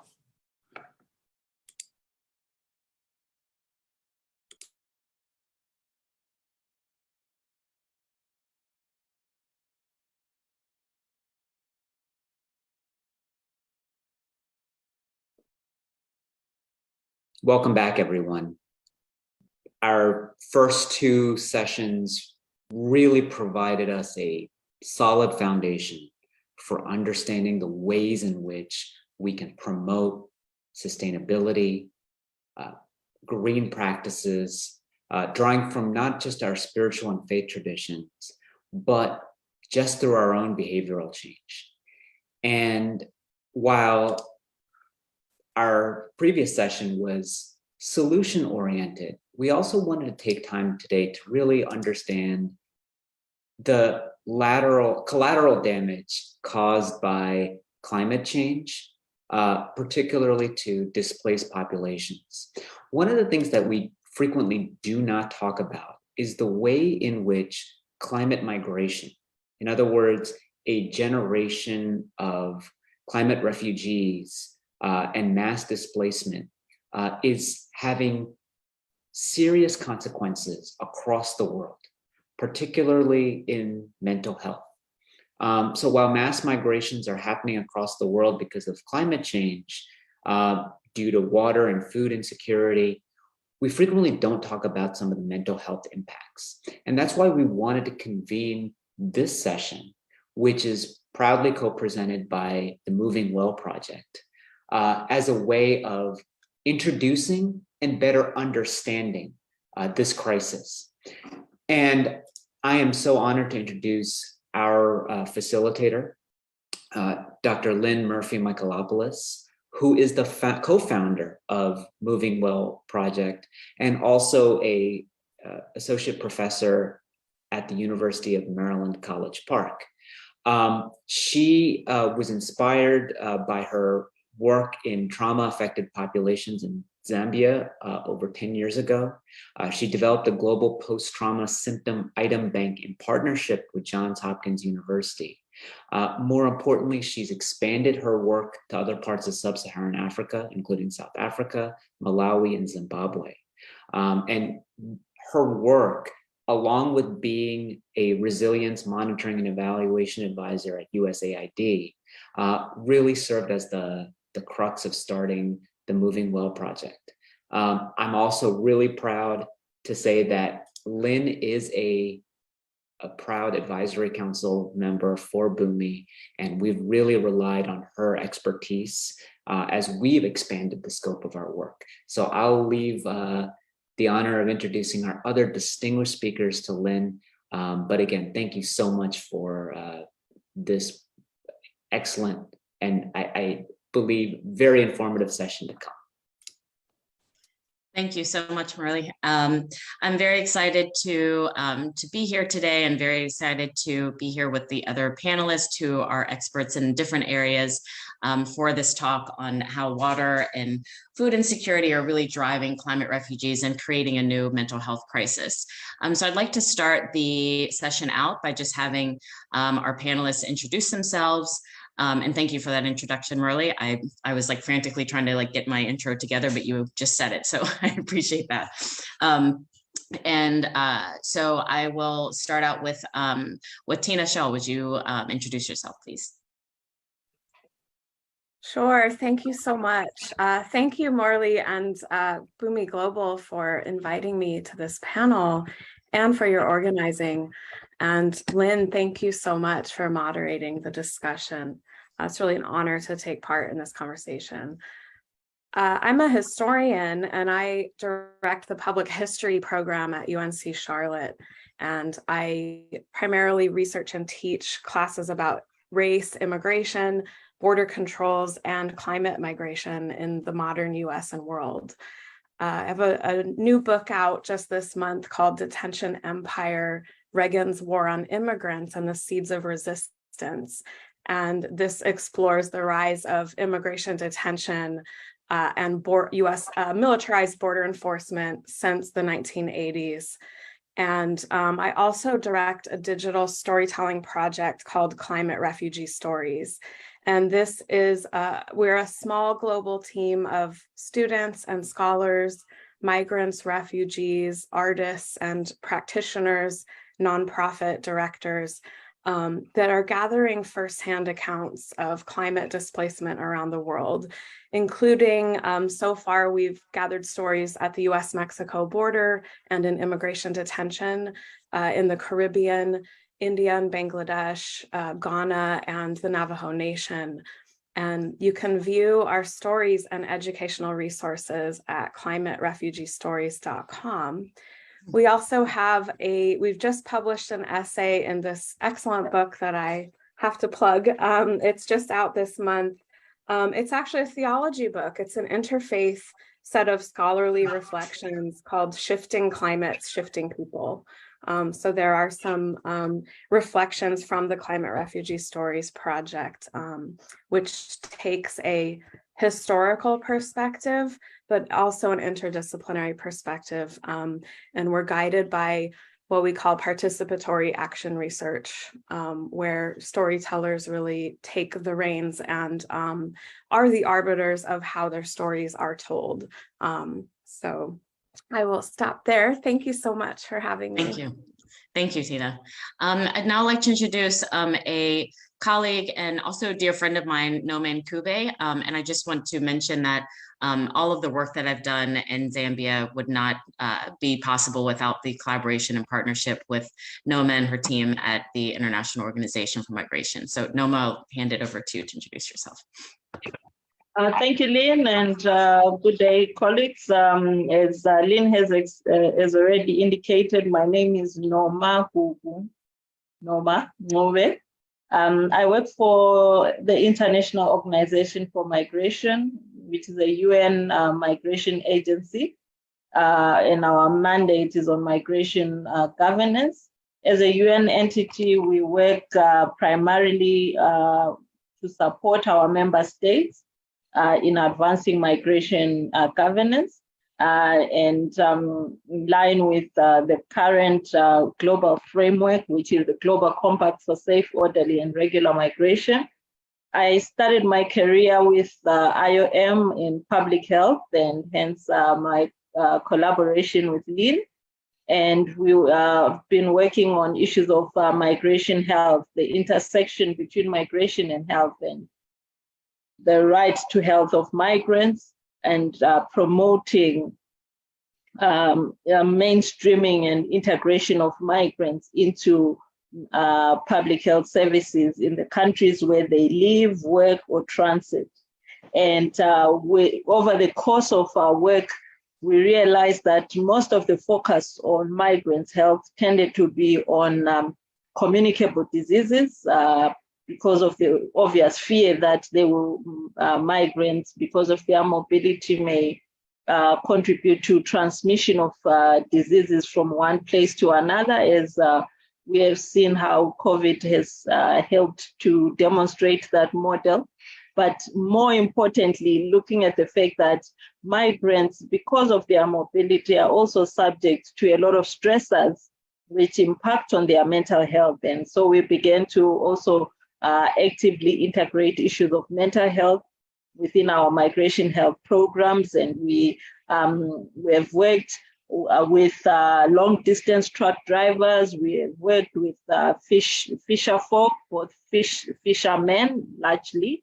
In our context, is mainly men who do the fishing, and also fish traders, many of whom are females.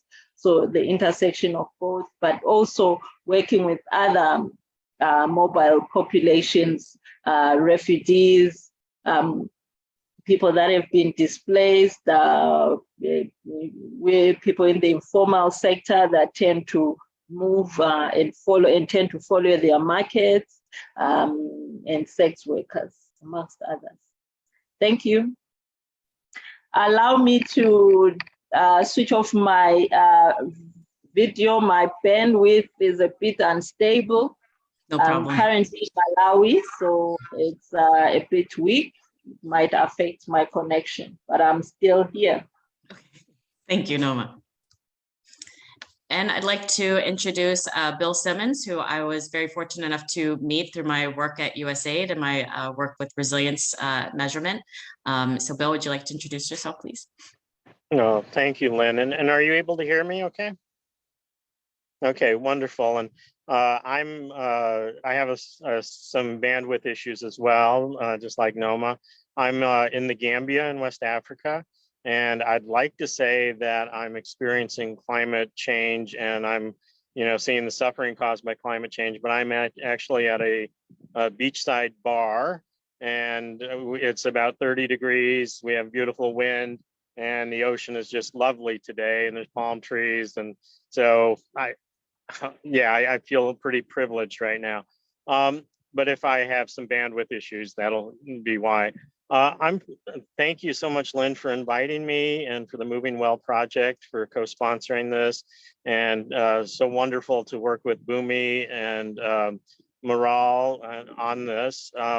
My name is Bill Simmons. I'm a professor of gender and women's studies at the University of Arizona, where I'm also the director of our fully online human rights practice program, which has a fully online master's degree, bachelor's and 5 graduate certificates.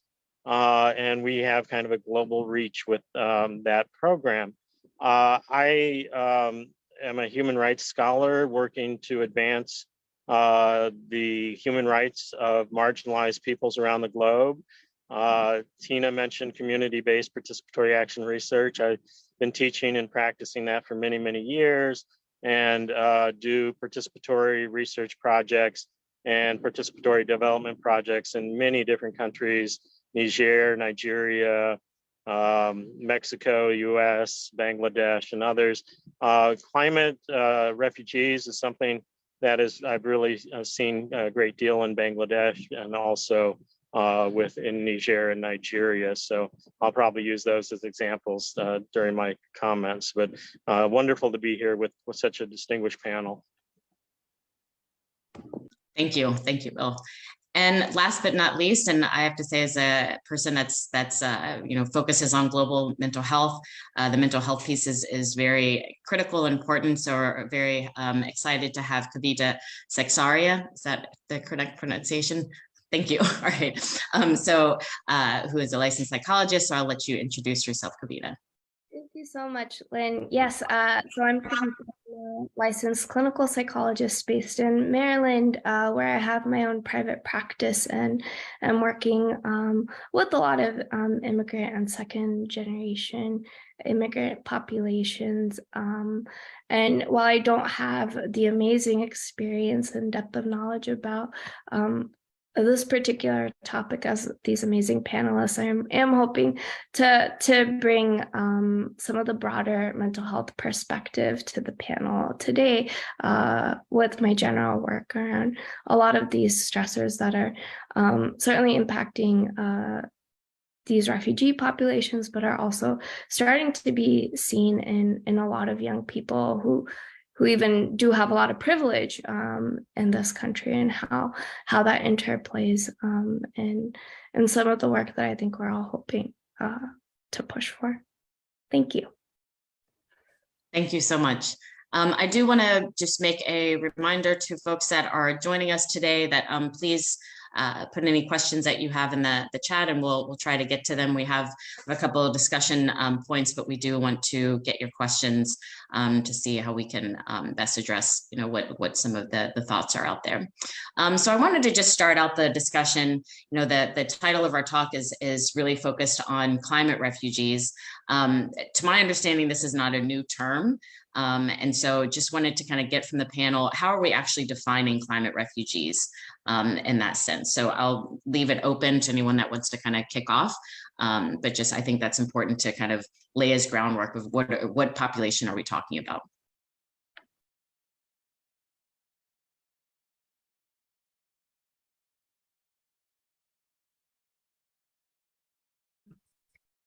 Well, I'll go first. Thank you. Actually, so the Climate Refugee Stories Project, uses that term in its title, which is very debatable and problematic from the start. And so I don't have a very clear definition to offer, but more of an invitation to think about the various ways in which it could be defined or debated. And I think that's the important conversation. So a central question that our project poses is, who are climate refugees? And that, it's recognizing from the start that it is problematic, that our project invokes the term to open up that question, but also to encourage audiences to think about a broader definition, not only of refugee as it currently stands under international law, which is increasingly inadequate, with a very narrow politically defined definition rooted in the 1967 refugee protocol, that defines someone as suffering political persecution. How do we account for how environmental factors weave in and out of people's experiences and may be very obvious in some cases, but also very latent or even historical or, secondary or almost invisible. And so I encourage the use of the term because I think it is more inclusive of broader populations. So some people don't like the term because it may, even labeling someone a refugee may take their power away in public perception, or they may not wish to be labeled as such by a researcher or an outsider. And so I think that it must be a self-selected term, but arguments for it, as I said, kind of push the definition of the boundaries or our imagination of who can be included in that discussion. So I think another thing our project encourages is moving beyond the label itself to think about refugee-ness as a condition that could be transitory, that could be more or less permanent or not, that could apply to maybe all of us increasingly in the future. One of the K through 12 teachers that I work with who are developing curriculum just simply says a climate refugee is anyone whose life is severely harmed by climate change or severely harmed or disrupted. And so thinking about refugee-ness, I would also encourage people to think about immobility, the lack of the ability to move. And historically, the role of borders, citizenship restrictions, poverty, and these other intersecting forms of violence that render people either forced into forced migration or stuck in place. And to have those populations together in the same conversation, I think is really important, especially in a context like the United States, where there's histories of colonialism, racial capitalism, and slavery that help us further connect experiences across time and place and to understand the larger power structures that are impacting people's lives differently, but also able to connect the dots across groups. And that really helps to include Black and Indigenous groups, especially in this conversation of climate migration, which is often focuses a lot on crossing of international borders and focus on the global South. But, being in Charlotte, North Carolina, I think there are various climate refugees that have lived in this region for a very long time and could be part of that discussion as well, or people who are very locally displaced. Thank you. Thank you. Go ahead, Bill. Yeah, if I could just build on Tina's wonderful comments. I love that phrase, refugee-ness, and I love the highlighting both of the transitoriness or transitory nature of it, in that people's lives are not a linear trajectory, right? So that somebody might be a refugee today and might not be tomorrow, but might be again the next day. And I also like that she was pointing out the really important role that the sense of people who can't move and immobility and the huge number of internally displaced peoples, that when we do have a climate refugee law, or we get a jurisprudence around climate refugees, we need to make sure that people who are internally displaced count as climate refugees. In some countries like Bangladesh are treating their displaced people as, they're calling them climate refugees, and that has, has a certain cachet. And I think, that, and they do provide some services for them. And I think that's, really good.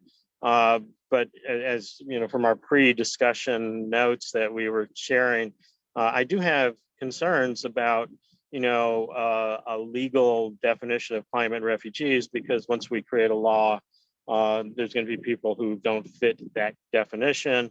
And then we pay too much attention to the definition, and we will, Tina pointed out the 5 requirements for a refugee from the 1967 protocol. We will just basically be adding a 6th, basically saying that somebody will be a refugee who's been forced to flee because of religion, nationality, ethnicity, and climate change, or something like that. And some people aren't going to see themselves as being forced to flee because of the climate. I mean, it's something that is sometimes hard to diagnose, right? And some of our work with the background of the Rohingya refugee crisis is showing that the Rohingya refugee crisis should be seen in the context of climate. And but they're not normally considered that, and most of the Rohingya would not claim themselves as climate refugees.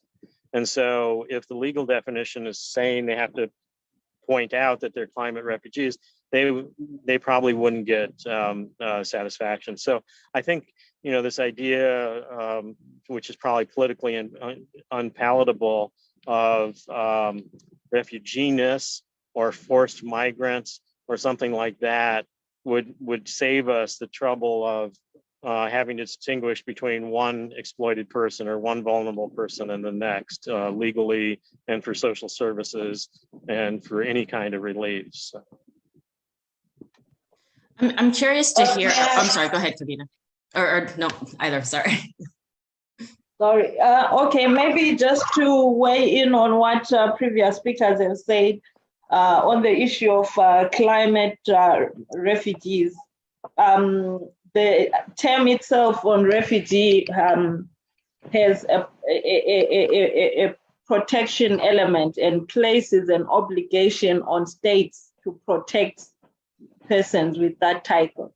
And so marrying the climate and refugee places an obligation on states to offer protection on persons affected by climate change. And so I think that's one of the key things in coming up with this term, is to push the onus on states to protect people that are affected by climate change, and not just say, oh, well, you're on your own, but that states have an obligation to work and protect these people, because the impacts of climate change are not something that necessarily they brought about themselves or that they can control, but have life-changing impact on them. And unless something is done, they will be very vulnerable. They're subject to exploitation. But also going back to the issue of the climate refugee terminology, it's sort of more aligned to the fact that perhaps because of the effects of climate change, most of these people may never be able to go back to their original environments, whereas in the stricter sense of the refugee definition, you find that refugees that are fleeing persecution may never, or may at a later point be able to go back to where they came from. But unless conditions improve, they may not be able to. So this also brings about the element of non-refoulement or non-pushback, so that these same climate refugees cannot just be expected to suddenly go back to where they came from, because the environment there may be permanently destroyed. I mean, we know of places where adverse weather events have completely destroyed the environment to the extent that it's no longer going to be able to support the people that were living there unless something drastic has changed. They are not able to do, like if you look at people, the pastoralists of East Africa, the environment is no longer able to sustain them and their pastoral livelihoods. So, and that is their means of survival. That is how they live. So they may never be able to go back there. So it means that this is a long-term move, or almost permanent displacement that has to be factored in, and any solutions that are considered for such climate refugees need to take into account that it may not be easy to say, okay, you can move back in a few months or so. You can go back to where you came from. Thank you. Yeah, just to build, I was reflecting on how we're trying to come up with a definition when there's so many purposes of the definition, right? There's a legal definition that really forms how people are getting the aid that they need, but then there is, you know, another definition for research to be able to gather the data that's needed to form policy, which, you know, and the ways that those things are going to interplay is complicated. And, you know, there's also the sense of kind of how people themselves, like Lynn was, you know, talking about, like, how are people defining their own situation and how does that kind of impact both of those things as well. You know, I remember being in high school in Houston when we had a huge influx of students from New Orleans after Hurricane Katrina hit. And I'm sure that none of those students would have called themselves climate refugees at that time. But, you know, also when we are talking about internal displacement in the United States and in other countries as well, what is kind of to be gained and to be lost by being able to talk about these definitions more broadly. Thank you all. I'm curious to know, like, if we're, you know, and we haven't come up with an agreement of that wasn't the point, but I think that that's kind of the point to say that there's a lot of discussion that needs to be had, and there's some pros and there's also some challenges with the term in and of itself. I'm curious to see through the work that you all do how you've seen the relationship between climate change, water and food security, and forced migration. How have you seen that apply to the work that you do?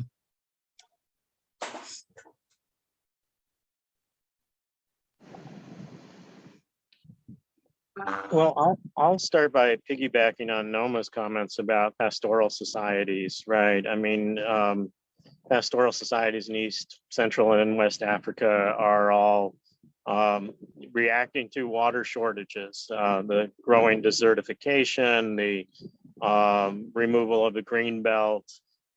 This is not necessarily drinking water as much as or potable water. It's more of a problem of water for crops, and which will then feed the cattle.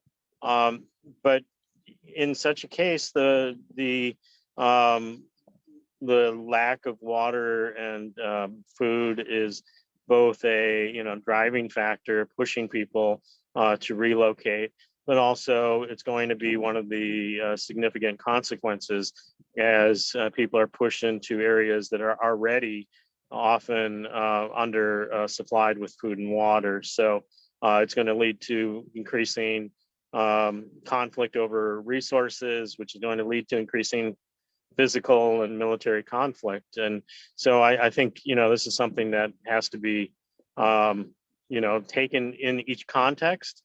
It plays out a little differently in each context, I think. But we can't,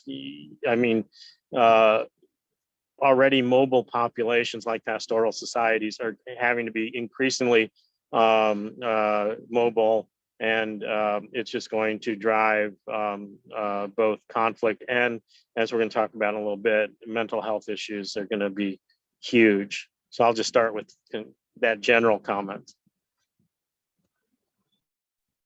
Yeah, may I? Yes, of course.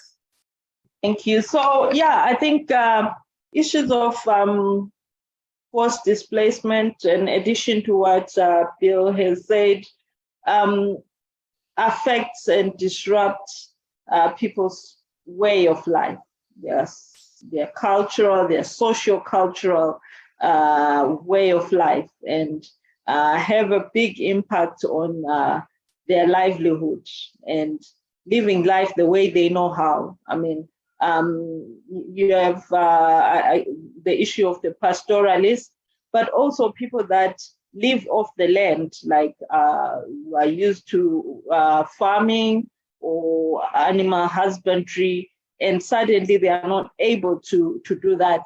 And that has an impact on their mental health as well, because suddenly they have to adjust to how do they live. If you have 5 generations that have been living and sustaining themselves in farming, and suddenly they are not able to, it means a whole shift in the way they see themselves as and present themselves. But also, I think Bill also touched on the issue of conflict. On the one hand, people are maybe forced to flee because of environmental pressures that have pushed them out. Where they go, they also are adding a pressure on the environment, which may also be experiencing strain already with the populations that they have. And there's a lot of conflict. We see that a lot of conflict, socio-cultural conflict as well, competition for scarce resources. That doesn't augur well with the mental health needs and situation of such people. But also further, when you look at literature, we already know from long-standing history of studies amongst refugee populations, the typical or conventional refugee population, there's a lot of issues of gender-based violence. And when we look at climate change, it tends to impact more on women. They are the ones that are responsible for looking for scarce resources, water, energy, and these are also associated with high risk of violence and abuse, which directly impacts on their mental health.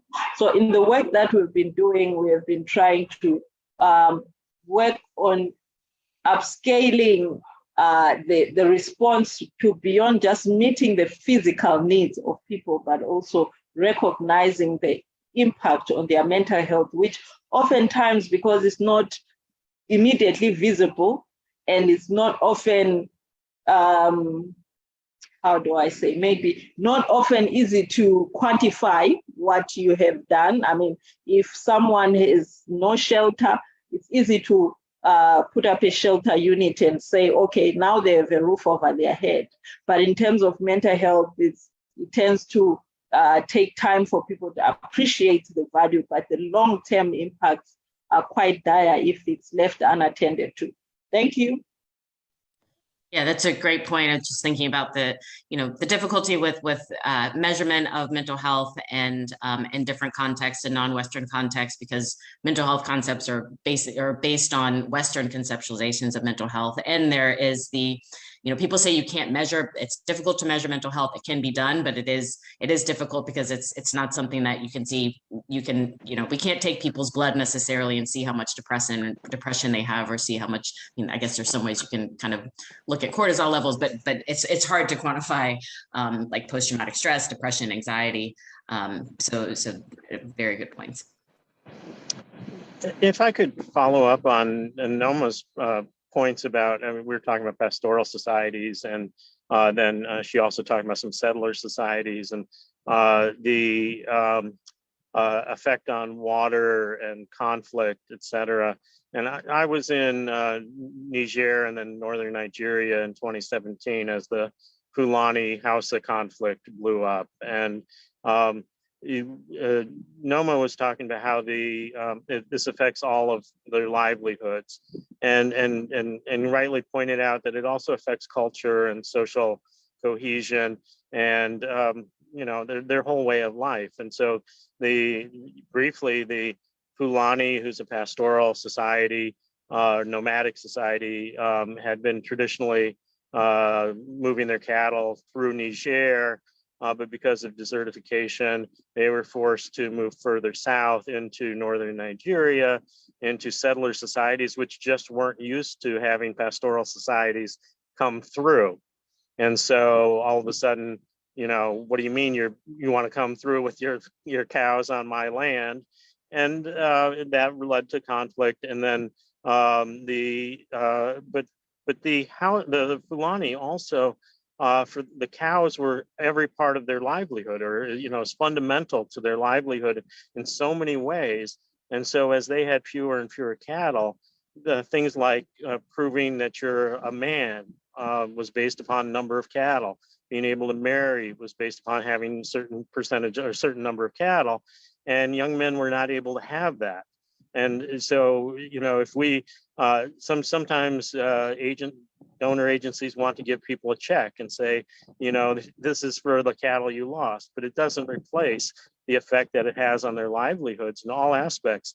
And in the same way, the land that the Hausa were living on and cultivating, that was fundamental to their identity.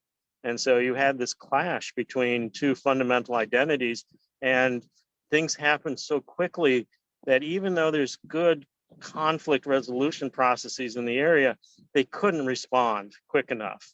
And I think that's one of the things that really worries me about climate stress in the next 20 years is the accelerating pace of these kinds of conflicts, the accelerating pace of shortages, of we're really good. I'll say the UN and its partner agencies is really good about providing water, food, shelter. What I've been able to see in the Rohingya refugee camps is a miracle to me. That within a year or within 6 months, they were providing water, food, and shelter to 1 million new people. That I think, I'm sure there's critiques around the edges, but that's a fundamental success. But how it affects livelihoods, how it affects the conflict with the host community, how it affects mental health, I think we don't have the ability, we're not agile enough right now to address those as fast as these issues are going to come to us. So I really wanted to reiterate Noma's point about this is a livelihood issue in its holistic sense.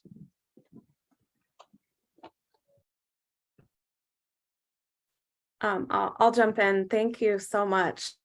This has me thinking and making so many connections, and I'm learning a lot through this conversation. Our project, the Climate Refugee Stories Project, originated back in 2016 and 2017, kind of as the Trump administration was coming in. And I was working for an organization, Freedom for Immigrants, that supports people in immigration detention.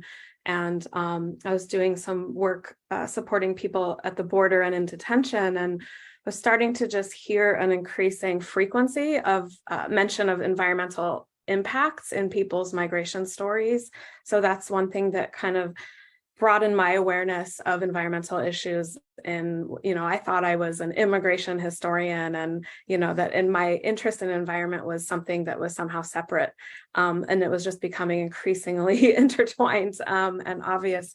And at the same time, and so people were arriving at the border, especially from Haiti, Africa, and Central America, with, more overt or obvious kind of examples of climate impacts. Hurricane Matthew in Haiti, for example, someone called us from detention saying that the hurricane destroyed his home, and then he went to Brazil first, and then work ended there after the Olympics and traveled north and walked all the way to the US-Mexico border. And these kinds of circular migrations are very common. And what's really remarkable is seeing how often environmental racism or climate changes show up in multiple places as people are in motion. Not just a singular event that displaces someone, but these larger structural forces. And so as a historian, I'm always thinking like structurally and historically.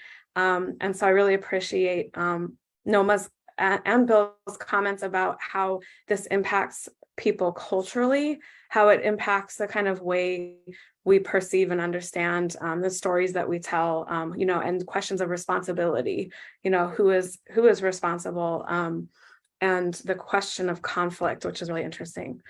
At the same time, and the mental health impacts are very stark as well. And at the same time as I was doing this work, I was teaching classes about climate histories, and my students were experiencing an increasing amount of eco-grief and climate anxiety and angst as the Trump administration was ramping up border enforcement and embracing climate denialism. And so those connections were just becoming clear in these various spaces, including in the classroom. Many of my students themselves from migrant refugee families or are, have been impacted by climate change in various ways. And so sometimes, as I said, it's very obvious, such as a hurricane event. Sometimes it's much more underlying. I like sociologist Christian Parenti's term, catastrophic convergence, to think about how political, economic, and environmental factors intertwine. In an example like Haiti, there is political strife and instability, and underlying that is economic oppression that is centuries long due to its status as, the first slave revolt, freed nation in the Western Hemisphere, and, economic oppression placed upon it by the United States and Europe historically and continuing, but then also it being, its location in the Caribbean and bearing the brunt of hurricane events. And all of these are converging. We also partner with several organizations that address mental health.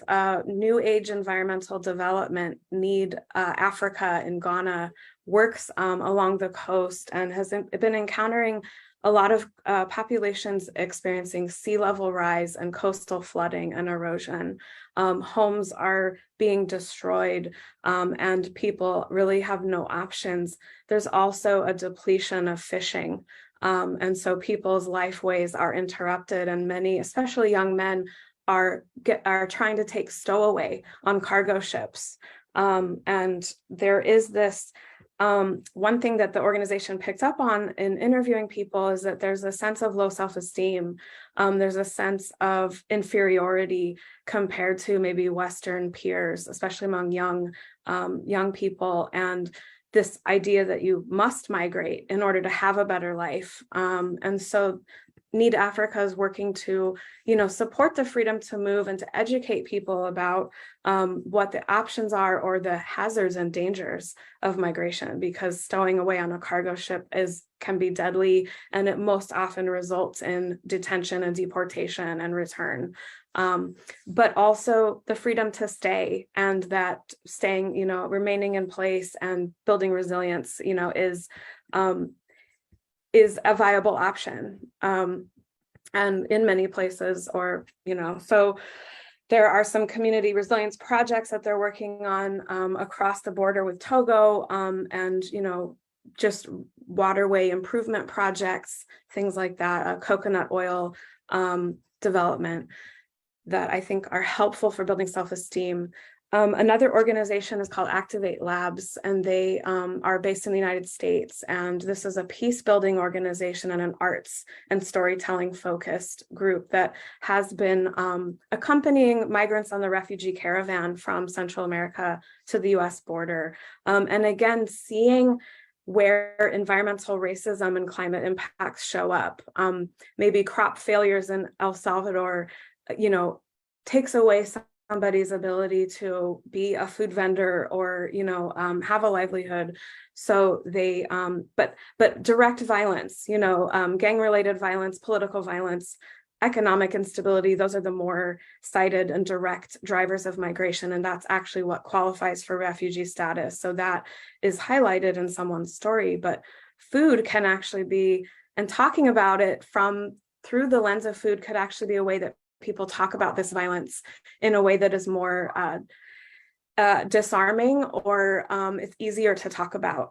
And it can be actually helpful. And so Activate Labs works with migrant youth who have been subjected to family separation and detention, working on arts, storytelling, looking at gardening, using symbolism such as bees, pollinators, birds as kind of a metaphor for migration, and affirming migration, as an experience that we have to acknowledge as traumatic, but also can be, is maybe natural or acceptable.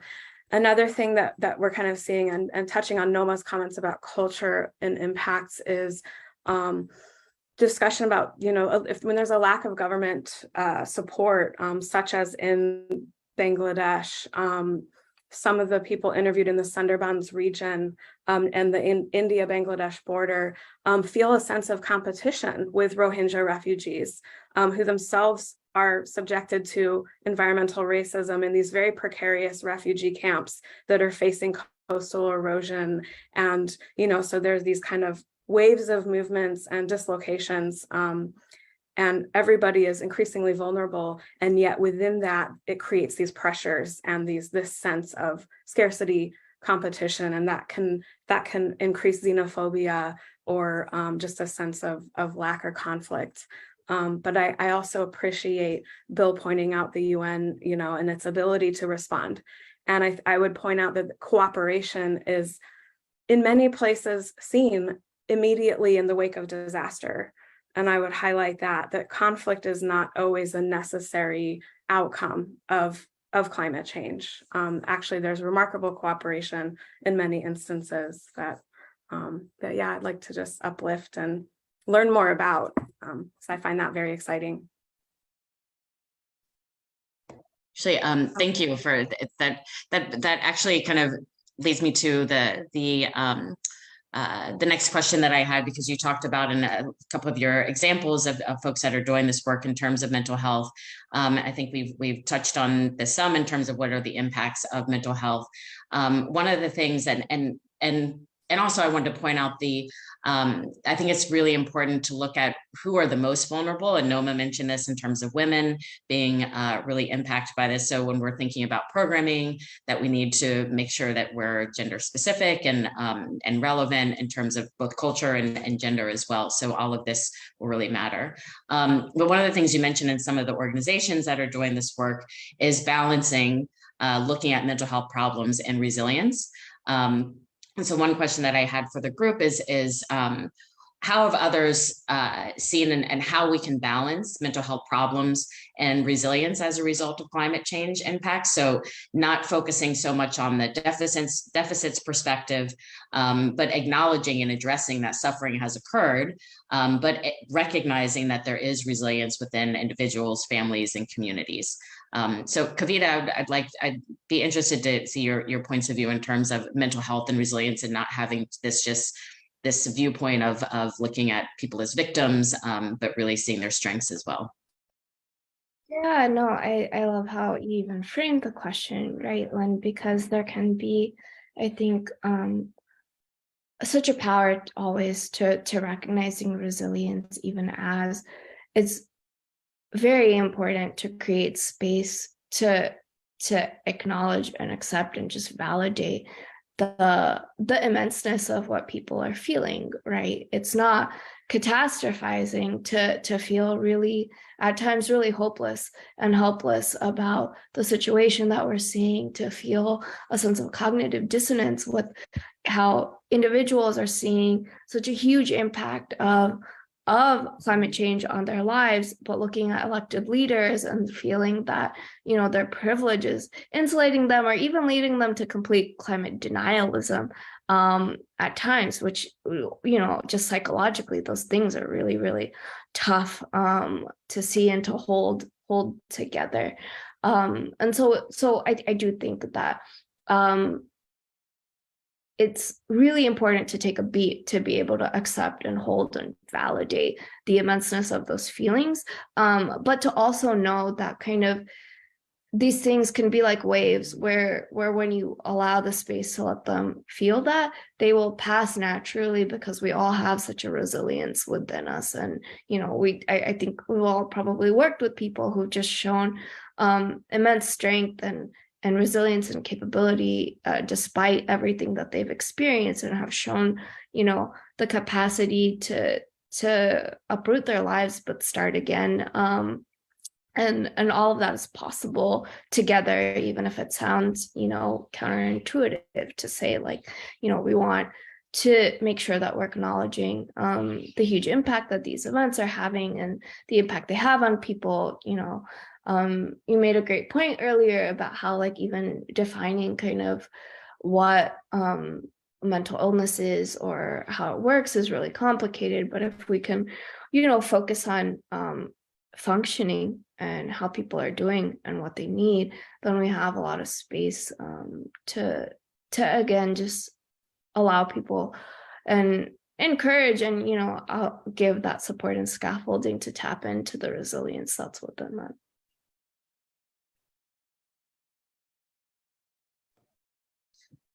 Bill, I know that you and I have talked a lot about post-traumatic growth. Is that something that you would be willing to talk a bit about, and maybe how you've seen that in the work that you've done?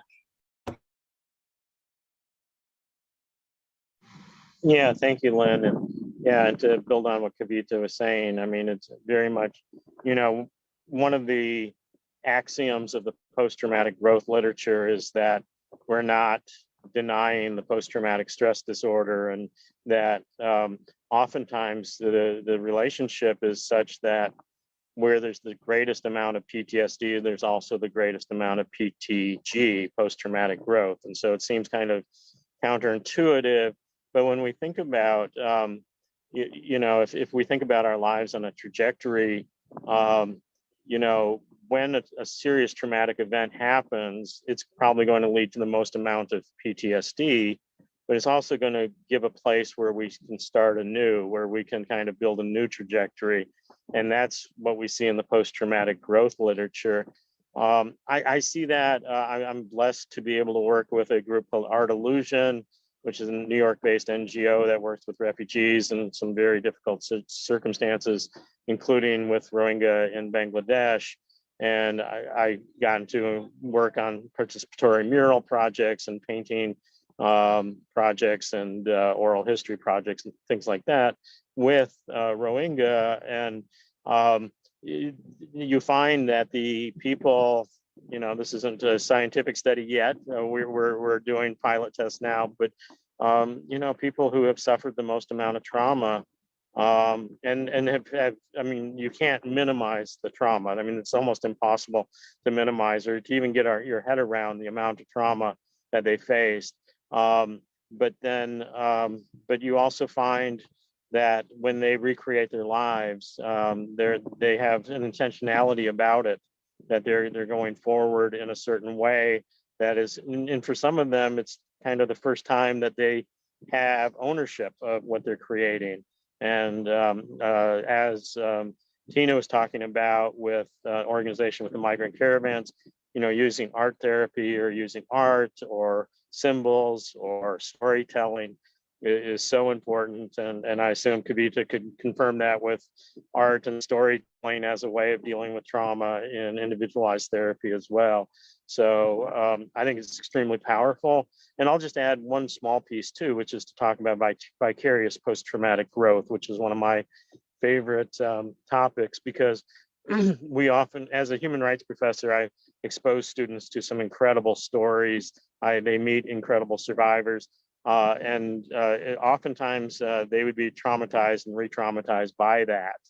And but when we start talking about that it's possible to find inspiration from people who are experiencing post-traumatic growth, I find my students are able to find, you know, almost a wellspring of resources to draw upon, and I'm not seeing that secondary trauma among my students that I used to. That's great, thank you. I'm curious to see, and many of you have touched on this, but what are some of the, and I guess I'll start with Noma and the work that you're doing with IOM and there on the ground in Malawi. I think it'd be interesting for the participants to know what are some of the gaps and challenges that you see in addressing the needs of climate refugees, or in terms of the kind of broad term of climate refugees.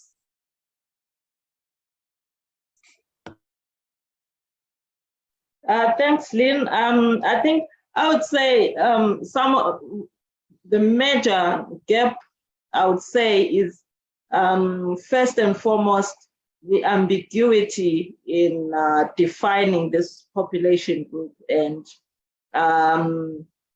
positioning where they need to be or how they need to be addressed in the spectrum of response, because as we indicated earlier when we're looking at how problematic the definition of climate refugees is, it also translates to how they are supported and the responses that are made available, and that becomes a gap because they don't quite fit squarely into the Refugee Convention.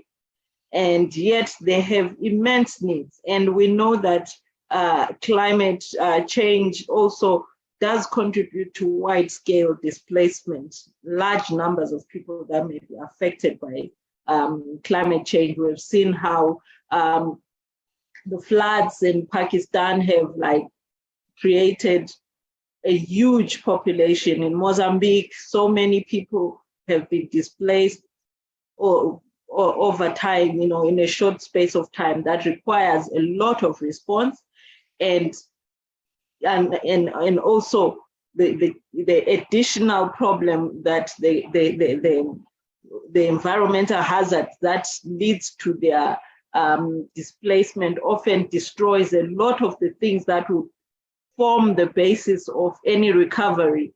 For instance, the warehouses, the government food storehouses, any relief items may also be destroyed during the same environmental hazard. So this tends to be a gap.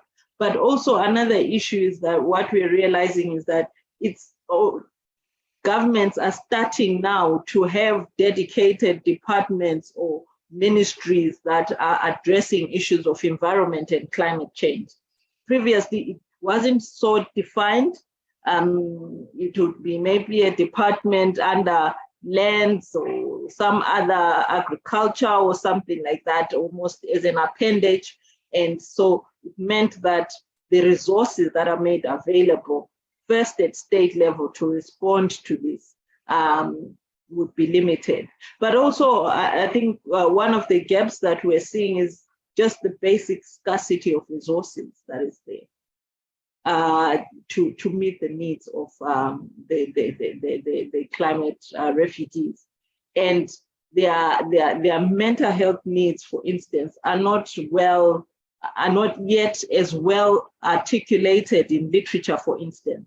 If you look at the conventional refugees that are fleeing conflict and so on, there's quite a good amount of body of work that has been done to understand their mental health needs and come up with some interventions that seek to address their needs.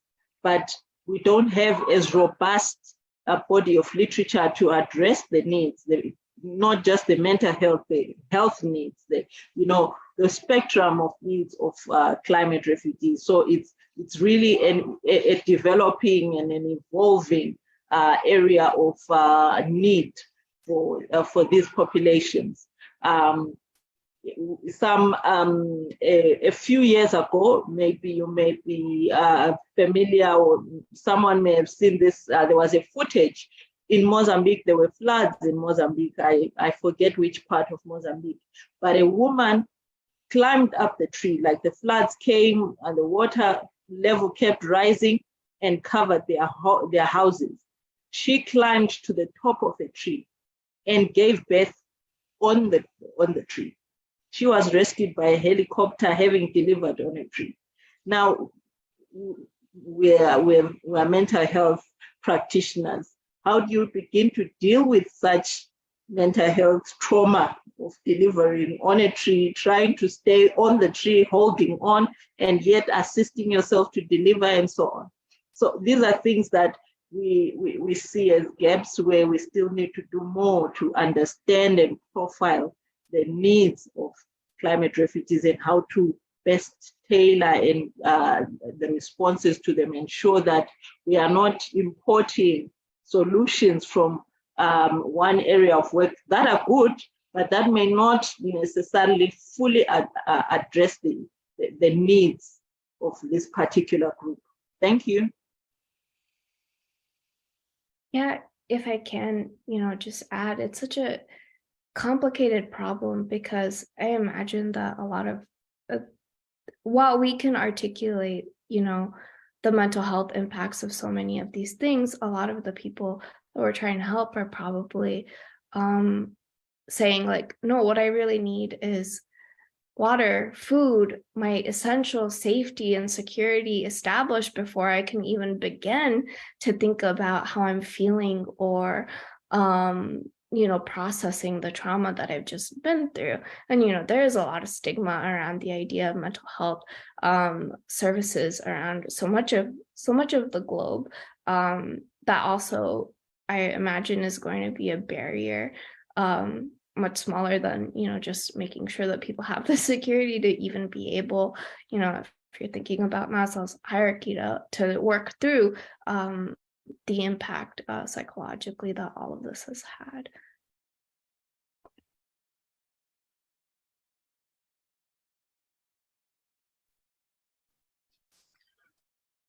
Thank you. I'm sorry, Tina, were you gonna jump in? I didn't know if you.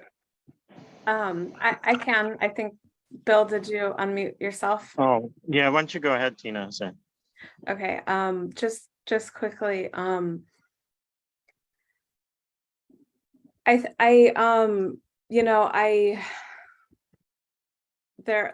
gaps, the protection gaps that climate refugees face, are similar to the gendered, the race and the gendered impacts of, these forms of oppression that intersect with the environment. LGBTQ people come to mind, queer and trans migrants, especially, we've seen many from Central America who experienced disproportionate policing, surveillance, and punishment, in the U.S. immigration system, and Black migrants from the Caribbean and Africa as well. So I just wanted to mention that intersection, and talking about this as a crisis. I mean, I'm thinking about the Trump administration, and now we're under the Biden administration, which has paid new attention to climate migration. And I think in many good and important ways, but there's also kind of a critique I have of a continued imagining of climate migration just as a crisis in general, that will, invite conflict or instability, because that continues to justify securitized and militarized responses to climate migration. And so the question of responsibility, I think a discussion about reparations, repair, and accountability and financial responsibility, is important here, because those types of responses can in turn, exacerbate the impacts, the mental health impacts, the inequalities that are disproportionate by race, class, and gender. And I also worry about, there's one thing to have a very xenophobic policy and a climate denialist policy that we're coming out of from the Trump administration, but the Biden administration, there's much more of a humanitarian frame of a discussion. But I also worry that, if efforts to address these issues continue to be led by the West or the most powerful nations or corporations or financial interests that are most responsible for climate change to begin with, in our discussion that we had online before here, Bill actually mentioned, caution against white saviorism, as kind of being sure that these efforts are not infused by that. And that's something that as a white person, as a US citizen, as a researcher of, a lot of privilege that I'm very aware of. But also there are some self-interested profit motives in addressing climate migration. And there's a flurry of funding right now to study climate migration and climate refugees and just new generated interest, which is, again, it can be very positive, but it can cut both ways. And so I would just, put a word of caution there. And, the needs of climate refugees, the water, food, housing are paramount. And the ability, the money needs to be funneled in that direction, and the responsibility needs to be named and allocated, but that doesn't necessarily need to accompany management. The people that are the most impacted do have the solutions. They have the deep knowledge, they have the expertise. And I was just in a meeting last night with local Charlotte environmental organizers, and somebody said a phrase that I thought was really powerful. We don't just want a seat at the table, we want to build the table. And so having, full leadership by people who are the most impacted, is something that I think would really help on all fronts.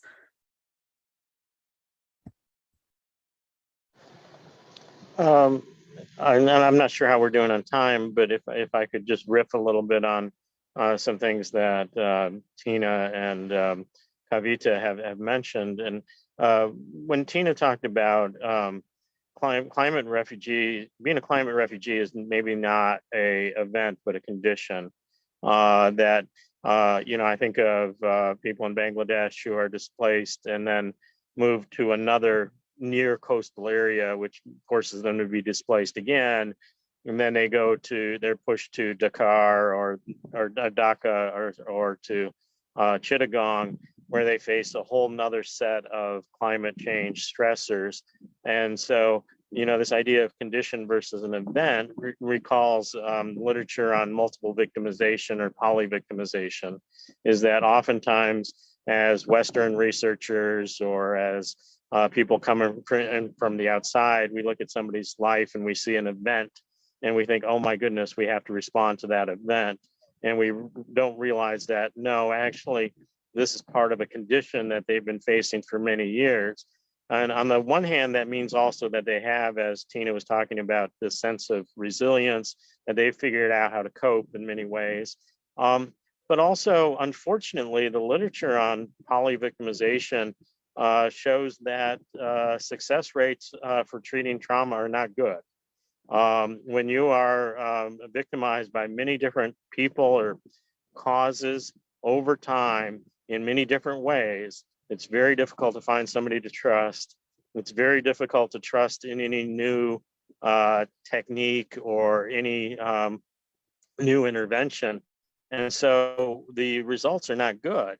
And so what I think, when we're talking about gaps, I think, a gap that we have is, how do we understand this increasing multiple victimizations people will face and how that can lead to resilience, or how that can lead to post-traumatic growth. There's not much of a literature on that. There's not much clinical literature and not much of a scientific literature either, and no development literature that I know of. So I think we're all in a way, facing this with climate anxiety and eco grief, but I think more and more people are going to be facing this. It intersects, as Tina was saying, with so many other factors, the intersectional forms of oppression that people face. This is a mental health crisis, and that I don't know if we have the answers yet for, or if there are answers. I mean, it's going to be you know, it's like we're just seeing the beginnings of this situation, and 20 years from now, I'm not sure what that's going to look like. Yeah, I think you bring up a lot of great points. And I'd be curious, Kavita, what your sense is in terms of treatments. I mean, I know as a clinical social worker that there are evidence-based interventions that deal with people that have something like dialectical behavioral therapy for people that have experienced multiple trauma over time. But many of these interventions have not been adapted to different contexts. And that's something that I'm very interested in in terms of adapting evidence-based interventions, but working, and as Tina pointed out, like we're really working with the populations to adapt interventions so that they're relevant, and that we're not just saying like this worked over here, so we're just going to plop it down here. That we're going to work and say like these are all the steps that entails, like what what's missing, what needs to be added, what needs to be changed, what's going to fit in the context.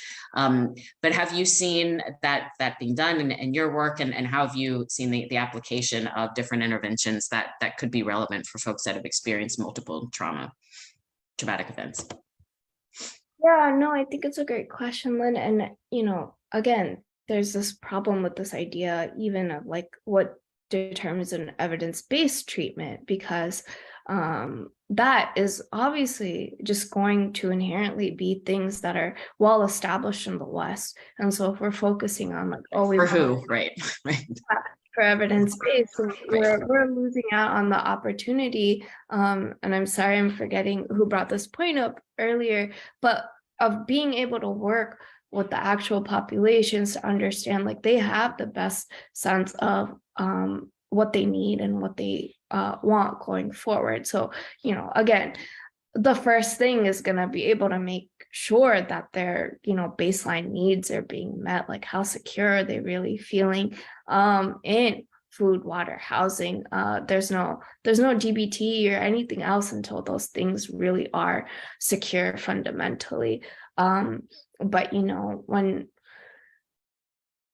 I genuinely, I wish I could say like, oh yeah, I've seen a lot of movement on this towards like figuring out like what treatment looks like for different populations, and is truly, you know, culturally informed and culturally sensitive. But I think it's another place where there's a gap and there's a lot of work to be done. You know, a lot of these communities that we're talking about don't even have the words that we're looking to translate, whether it's, you know, depression or anxiety or just mental illness generally. So being able to know that, you know, first we have to understand how people are thinking about things. You know, I'm Indian myself, and I think, funnily enough, the word that comes up most thinking about this is tension. And so everything, even if it's depression, it's thought of through as stress. And so when you understand that, then you're going to be able to make a treatment that is responsive to the population. But I think there's a lot of work to do, and you start to hear, you know, the fact that we're having this conversation here and that we're all aware of the work that needs to be done, hopefully starts to fill that gap in.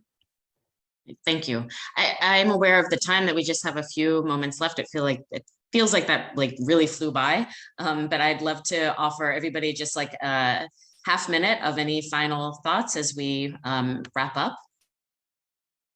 Noma, do you want to start?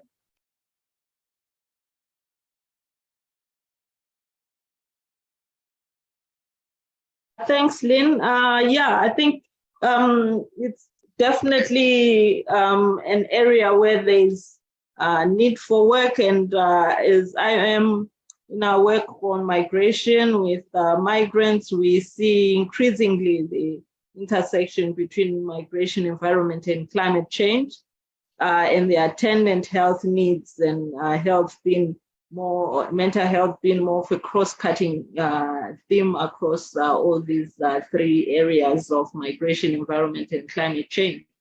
And we realize and continue to advocate for more inclusivity by state and non-state actors to embrace migrants, climate refugees, whatever name you want to call people. But the bottom line is that there is need to ensure that services are inclusive, services are adaptable to their needs, and furthermore, to also recognize that there is need to revise and rethink some of the approaches that we have been taking before, where we have tended to compartmentalize issues and people within the migration space and sort of treat them in categories. You are a refugee, you are a migrant, or you are an irregular migrant, you are a migrant worker, so many disjointed.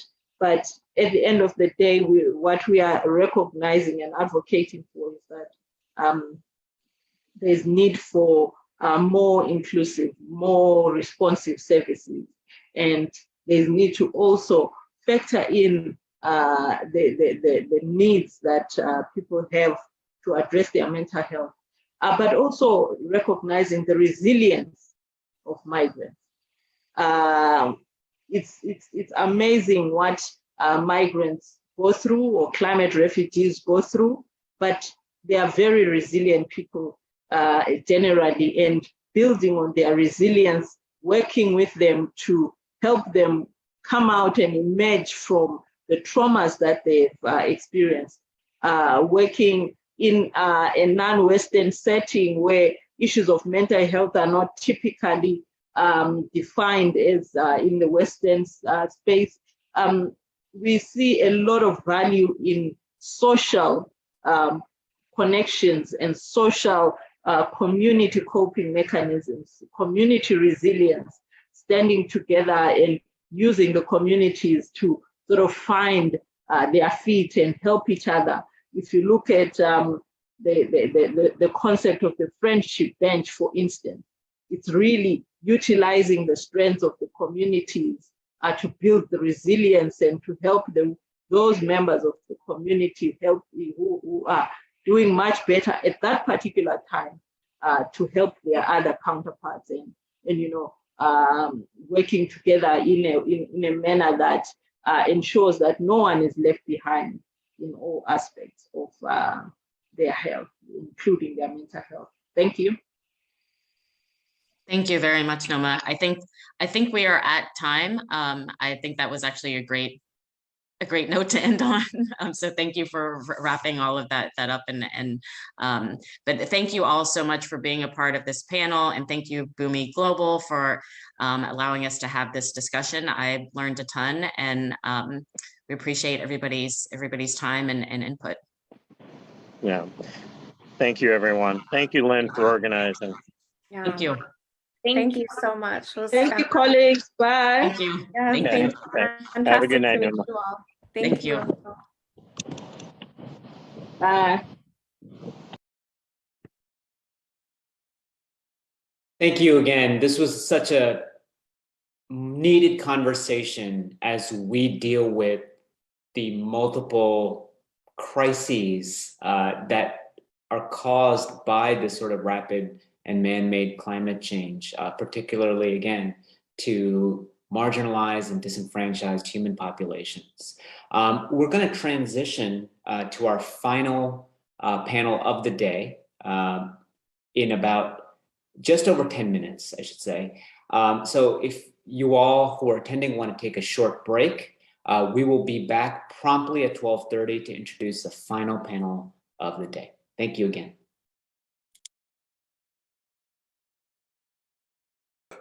Welcome, everyone.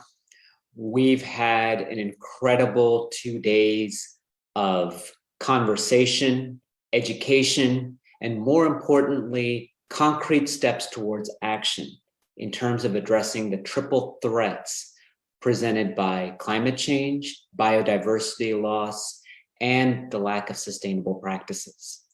So our final session really is focused on what we can do as a community, as a world, to scale up our sustainable practices, and more importantly, institutionalize them from small business owners all the way up to large-scale corporations. So it is my honor to introduce our session facilitator, Devi Ramkissoon, who's the Executive Director of the Sustainable Business Network of Greater Philadelphia. Beyond leading SBN's efforts in institutionalizing sustainability throughout the Philadelphia region, she has been in international development, serving at the U.S. Agency for International Development, USAID, for the past decade. And she brings both her global perspective and her local action into this conversation. So I'm going to yield the floor to Devi, who is going to introduce our amazing panel. So Devi. Thank you so much, Murli, and hello everyone, and welcome to our panel discussion on social responsibility, sustainability, and the bottom line. As Murli noted, my name is Devi Ramkissoon, and I'm the Executive Director of the Sustainable Business Network of Greater Philadelphia, also known as SBN. SBN is a business membership network that supports values-driven local independent businesses in the Greater Philadelphia region in building a just, green, and thriving local economy. I'm so pleased that SBN is co-sponsoring this panel today, and I'd like to thank Bhumi as well as the UNEP for putting the summit together. Over the course of our discussion today, we'll be exploring how businesses of all sizes can work collectively to move the needle in addressing global challenges from a sustainability lens. And sustainability means a lot of different things to different people. But for us at SBN, we take a people, planet, profit perspective. And for us, it encompasses more than just environmental goals, but also includes social and economic goals as well. My career in international development has taught me that businesses all over the world, whether they are large or small, or in developing countries or developed nations, can make an impact on global sustainability goals. But we need a common language to think about, talk about, and quantify our impact. And for me, the Sustainable Development Goals, or SDGs, offer just that. Whether or not businesses are actively thinking about how their work relates to the SDGs, these goals offer a framework when we want to articulate a higher level impact. But we need to move beyond the framework and talk about collective action. And so without further ado, I'm pleased to welcome our panelists today to help us dig in and think about how we can do just that. So I would first like to introduce Mayuri Ghosh, who's the Director for Climate Resilience at the Clinton Global Initiative, followed by Rebecca Davies, co-founder at Remark Glass and founding board member at Bottle Underground, and also Darren Rowe, who's the Vice President for Customer Relationship Management at Neiman Marcus. And as we navigate this discussion, please feel free to drop any questions you have in the chat box, and we'll be addressing questions at the end of our conversation today. And so I'd like to start off by turning to you, Mayuri, and asking, I've talked about how, for me, the SDGs are meaningful, and I would like for you to help us sort of frame that a little bit more. And maybe if you could offer from your perspective, how businesses, large and small, are working towards achieving the SDGs. Sure. Thanks, Devi, and hello, everyone. Great to be here. Thanks for inviting me with a pretty robust panel, bringing in different perspectives. As Devi mentioned, I lead the climate resilience pillar for the Clinton Global Initiative. When we talk about SDGs, the SDGs will continue having an important impact on the purposes of many companies around the world. So when we look at how institutions, whether businesses or civil society or government, are looking for a shared value, the SDGs, or the Sustainable Development Goals, provide a pretty strong and robust framework, which gives everyone a common language and encourages business, whether large or small, and often together, along with different stakeholders from government and policy, from civil society and NGOs, and even academics, to move towards a common and shared outcome. So when organizations increasingly are looking at purpose and creating value for not only their shareholders, but really the stakeholders, which is people and planet, improving the world that we live in and inspiring, organizational change, they're not only able to drive profits in both the short and long term, but really create value for all. So net, the Sustainable Development Goals, in my opinion, focus a company's purpose on addressing many challenges and often act and have been acting as a catalyst for innovation, engaging and motivating employees. Increasingly, many employees are being attracted to organizations which are purpose-driven. Oftentimes opening up markets and opportunities for companies and in a way, future-proofing the company from a risk standpoint.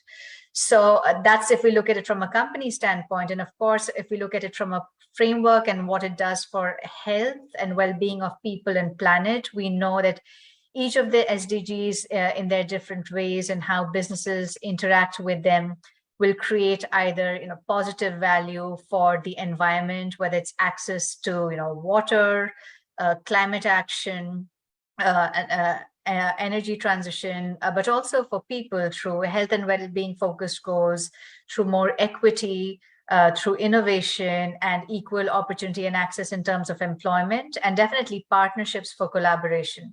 So while it seems that it may be dated, I still believe it's not. I mean, of course, there are synergies between different pillars of the SDGs, but comprehensively, it's a pretty good and robust framework till date.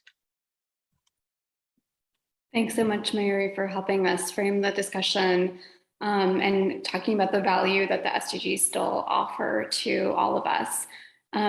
Becky, I'd like to turn it over to you next. And I wondered if you could share a little bit about the work that you're doing, the impact that you've seen at a local level, and maybe, I know the SDGs are not a part of your business model, but how you think your business model could relate to them as well.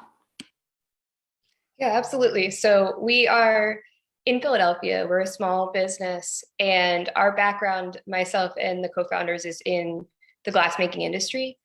We saw where the opportunity was to build an independent brand, but also identified that the industry was going to struggle, especially the smallest of our studios in this industry, with the idea of heavy energy consumption and the idea of using virgin materials to be able to manufacture products with that crafted or handmade mindset.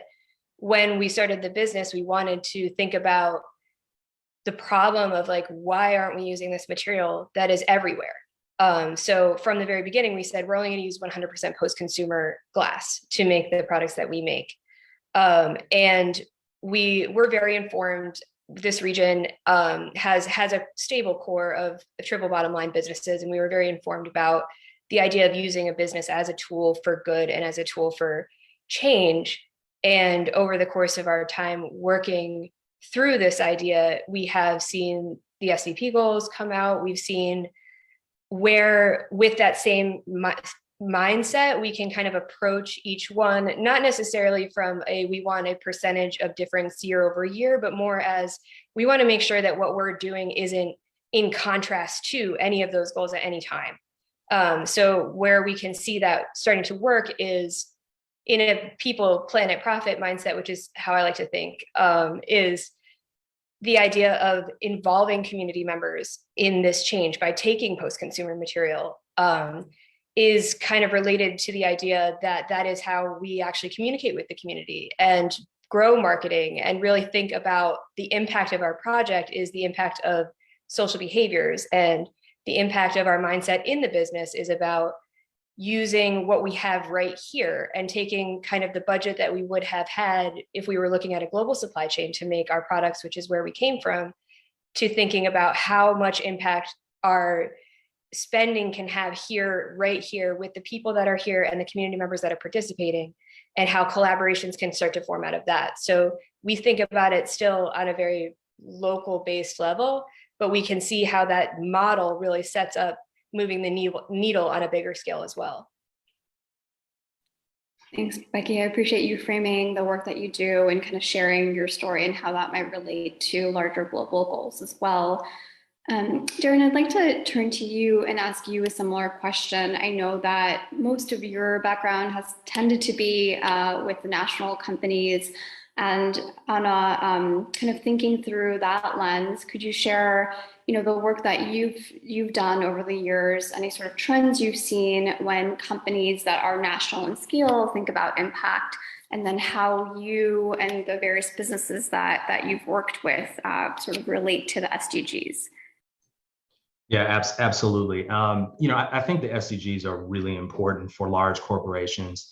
If you think about most of these companies, they have environmental, social, and governance-based goals and strategies that if they're a publicly traded company, they're going to report those things in annual reports. And they are usually modeled after the SDGs.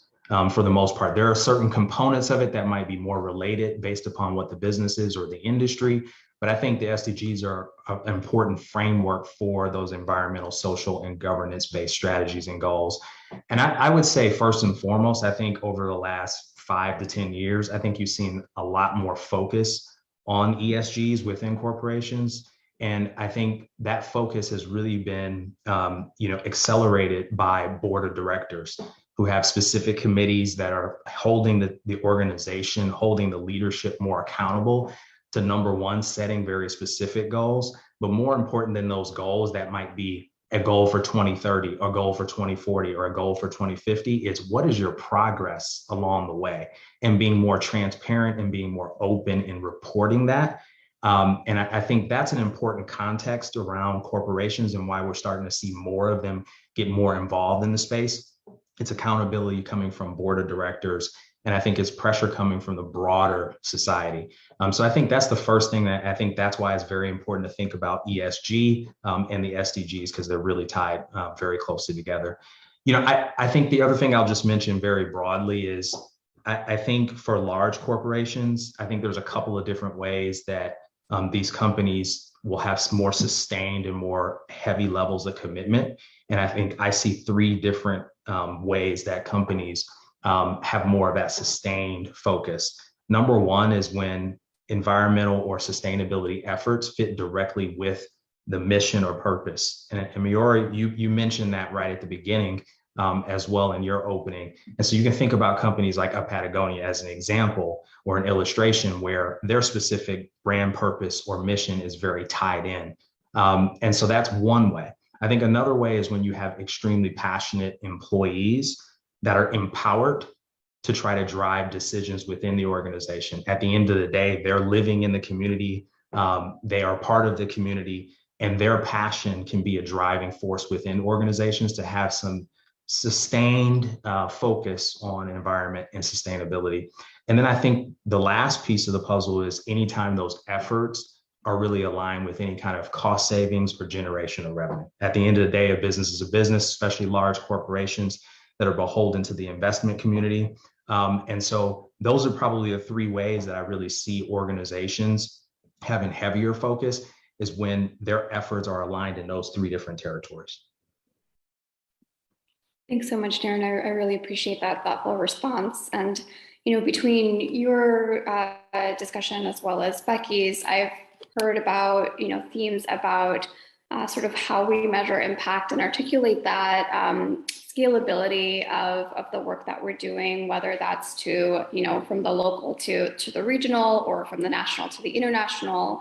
I've also heard about sort of what motivates companies at the end of the day, whether they have that triple bottom line sort of built into their work, or whether they're responding to market forces.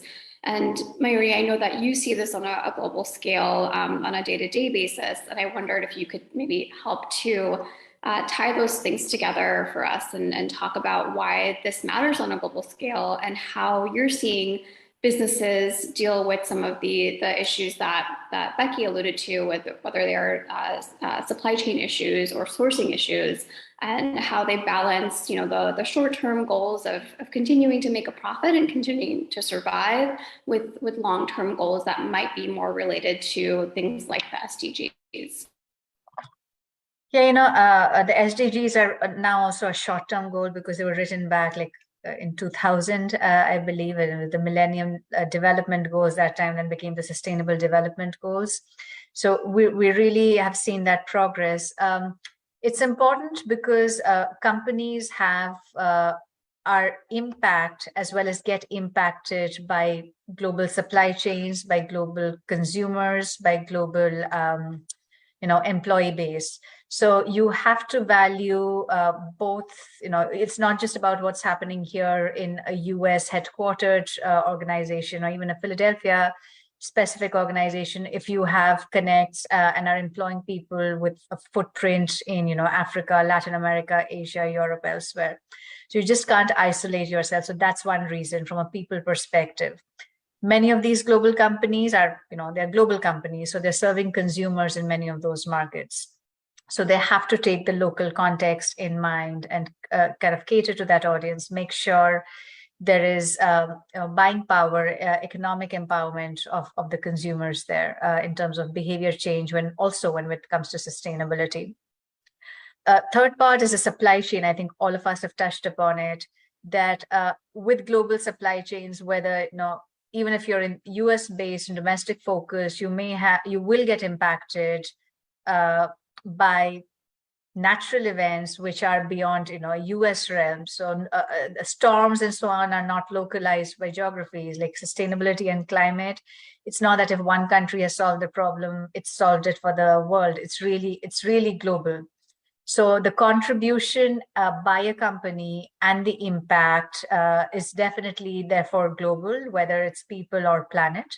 And that's how we see many cases organizations trying to navigate that, because policies may be very different related to sustainability, related to climate, which is my core area, but also like on skills and entrepreneurship and so on, dependent on the market constraints and the labor laws, for example, if you're talking about people.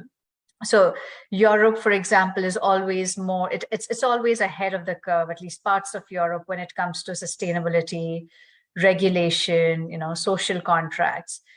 US is trying to figure out we've seen it, especially in the last few years, things vary quite a bit. Asia, LATAM, Africa have a lot of catch up to do, but they are those who are, have been at the receiving end for a long time and are mostly impacted by many of these shifts. But that's also where the sphere and the realm of influence is higher. There's more consumers, there's increasingly more supplies coming from these markets.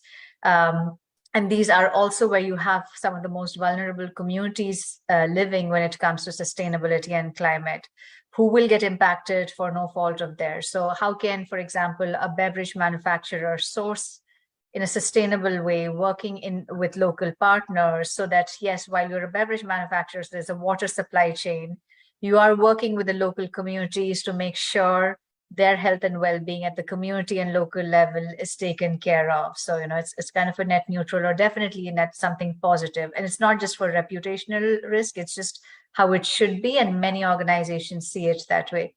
From a kind of a smaller company standpoint, the innovation is really happening in the periphery. So there's a lot of collaboration which happens with the big businesses, because smaller companies want to scale, they want that global reach, or a bit more beyond the local reach. So that's in their interest then to kind of do things more sustainably, even though they may not be the closest to the regulatory framework, but then to be able to be sustainable suppliers, which then obviously impacts the entire supply chain.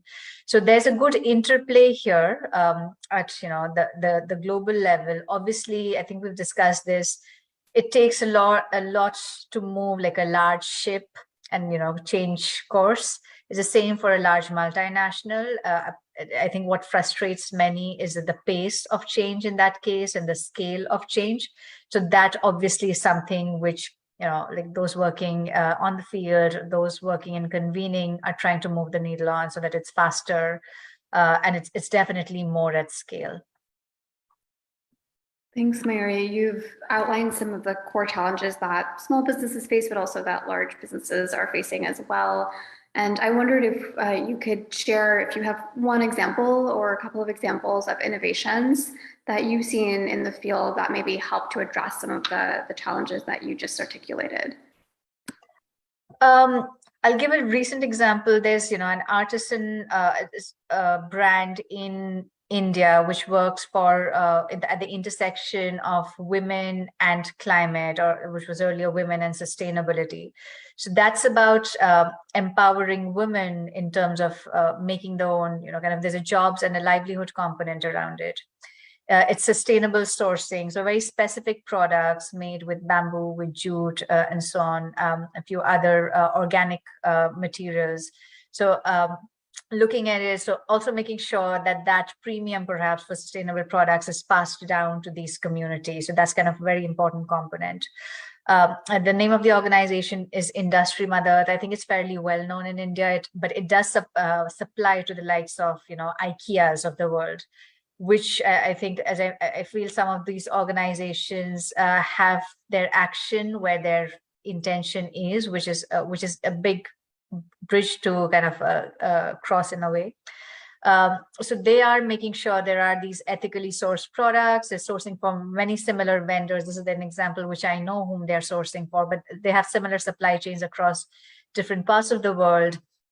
And it's again with the intention of making sure that at a corporate level, you're passing those values down and sourcing ethically in terms of how you are employing the right kind of groups or the suppliers who themselves are passing on the profits at the level where it's coming in. So very grassroots, but then you're also sourcing in a way which is good for the planet. So making sure you're able to do that, and the premium and the profits are passed on across the supply chain. So that's one of the examples. There are examples of beverage companies which are partnering with local not-for-profits related to water. Again, that's one of the big questions around, ethical sourcing and so on. It's a question then on the consumer. Will you stop drinking some of the beverages? But, with the assumption that in the near future, perhaps not, how can you make sure these organizations, and I don't want to name any in particular, but are working with the local communities in a way that at least they're able to make a positive impact where they're not depleting the resources of those organizations, working with them and making sure there is access to water, there is access to sanitation, anything related to the water, which is one of the SDGs. And we see quite a few of those on the corporate side. That's a great example, Mayuri, and thanks for sharing that. I wonder if we could turn back to Becky and Darren. And Mayuri talked about innovations that are happening based on her work that she's seeing overseas. I wonder, for you and your businesses in particular, are there sort of outcomes or progress that you're striving towards, that you are excited about, that you think where your business is particularly well situated or well positioned to innovate on?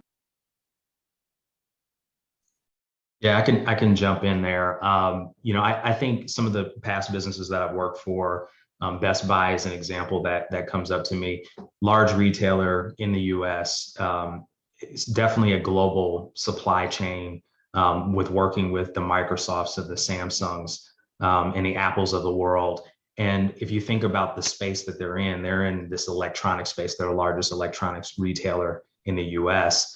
And we have this proliferation of electronic devices. If you think about what's happened and the explosion of that over the last 10 to 15 years, mobile phones, smart devices, laptops, Internet of Things, everything is a connected device. And a big challenge with that is, what do we do with all of that electronic waste? And in a lot of places, I think consumers are not even aware of what should they do when they've gone through the life cycle of a particular product or a particular item. And so one of the things I think Best Buy has done is leverage their footprint as the largest retailer that's in the electronic space in the US, and turn that opportunity into a place where consumers can come and drop off their items and recycle them. And I think it's very important from a supply chain perspective, not only for the e-waste component of properly disposing electronic items, but also being able to recycle certain components of those electronics, which we are in desperate need as we continue to proliferate electronic devices, desperate need of certain kinds of materials that are sitting inside of these devices. So I think it's serving a two sides of the purpose, which is dealing with the waste side of the house because it's not supposed to go into a landfill. And then the second piece of the puzzle is how do you recycle as much as you possibly can out of those items? I think the real innovation there is really just tapping into customer consumer psychology. How do you make it really easy for a customer to drop items off? And so they've done that. I think they've also made it very clear and transparent. What are the items that they take? What are the items that they can't take? How much volume of things can you recycle within any given day, and making that very transparent for consumers. And right now, last thing I saw in their annual reports, where they have over 2.5 billion pounds of e-waste and appliances that they've done some level of recycling, or correct disposal. And so I think it's really very well tied into who they are as a brand. They're the ones who are selling to US consumers these electronics. And so it's an opportunity for that continued cycle, for them to be a part of the solution on the other side of the equation. So I think that's an area. I think consistent theme around corporations focusing their energy in spaces that matter most to them as a business and are very well connected to them as a brand. That's a great example, Darren, and thanks for sharing. I think that's really exciting to see a business investing in understanding what the consumers that it's selling to really need when it comes to the end of life for the products that they're purchasing. Becky, is there anything in particular that's really exciting for you, or an innovation that you're looking forward to within your company? Yeah, I think this is kind of where small business can really move the needle, where we see systems change on this issue being really an underlying goal of everything that we do. And it is a global issue. And it's not that we shy away from that idea in any way. We're really well informed about it. We participate this year in the International Year of Glass. It is about the fact that we wanted to kind of centralize this and create a closed loop model where we're like recyclable glass is being given multiple opportunities to see where it can fit well within this society. So the real scalability of the systems change is twofold for us, where one, the results of our work may be finite in our ability to make as much glass as we can with the team that we have and the resources that we have here. But the impact of that work could be on communications, where a single post could see several million views, or the idea of a single solution for glass. While we may not be able to take it all the way to scale here, we can impact other parts of the world where systems are starting to change and say, this worked for us because our supply looked like this and the demand for that type of processed glass looked like that here, but it may work for you as well. And really be able to show that model and see where different pieces of it could be scaled other places. And that in itself is to the underlying goal of systems change. In addition to that, it's really about just simply saying, like, in a closed loop, here are some things that we've noticed that we should try applying elsewhere. And one of the things that we see right away is that if you're a single location dealing with a waste problem, you may really need to think about multiple end markets and multiple processing solutions in order to really close that loop. Where I know where we are in Philadelphia, the idea of downcycling something like glass is essentially adequate and will be held at that standard until we really put some pressure on it. So simply by operating our model the way that we do, making sure that we're mission forward, that we're closing the loop. Every piece of glass that's given to us by a community member here in Philadelphia is not going to go to a landfill. And by just doing that, we're able to say, like, this is possible. Parts of this are replicable. And a lot of people are getting this information so that we can all really think about what is it that we're doing where we are and what can change where we are. And so by focusing on one material in one location, we can set up an example that little pieces and parts of it can be used elsewhere. And where we do that is in collaboration, where we think about where our interests align, where our independent voice as a small business can get kind of at that aspect of consumer impatience that we've all kind of mentioned, and say, while we might want faster results from these bigger entities, that's much more complicated than by being an independent business. We can say, we want to try this and we want to see how it works. And we can kind of partner with maybe a bigger business or a municipality and think about by pulling some resources and some ideas, working together to say, is this pilot going to give us the results that we expect? And therefore, we should try it or we shouldn't try it. And we can do that again together and kind of pool what everybody does well in that scenario. And then the corporation or a bigger entity or a city can decide, okay, that pilot did bring us more recyclable material, or we were able to see more of our companies like waste becoming product and not simply accepting downcycling because that is how we manage this much waste, right? Where it's like, it isn't about solving, like for us, it's not about solving it for every single particle of glass here in the city as much as it's solving it for everybody who chooses to participate with us, and seeing where small examples can start to really push the needle elsewhere. And then, again, to that point of consumer impatience, really saying like, as a whole, then we're kind of demonstrating that it isn't adequate to downcycle every single thing. We do have to deal with every single particle, but some of it really could be used for other things. No, that's great. Just to pick up a little bit more on the concept of partnerships, which I fully agree with. I've seen it in my own work that really helps to drive forward the impact that we're looking to see, because I represent one small organization, and knowing that we can only make so much of a footprint, but by partnering, our impact can really scale and reach a tipping point for systems change that we want to see. And so I wondered if Becky, you and also Darren could maybe talk a little bit about how partnerships are helping you all to address, some challenges that you're seeing in the sectors that you represent and the companies that you work with, and kind of talking about how that might help to forge a path forward for all of us globally.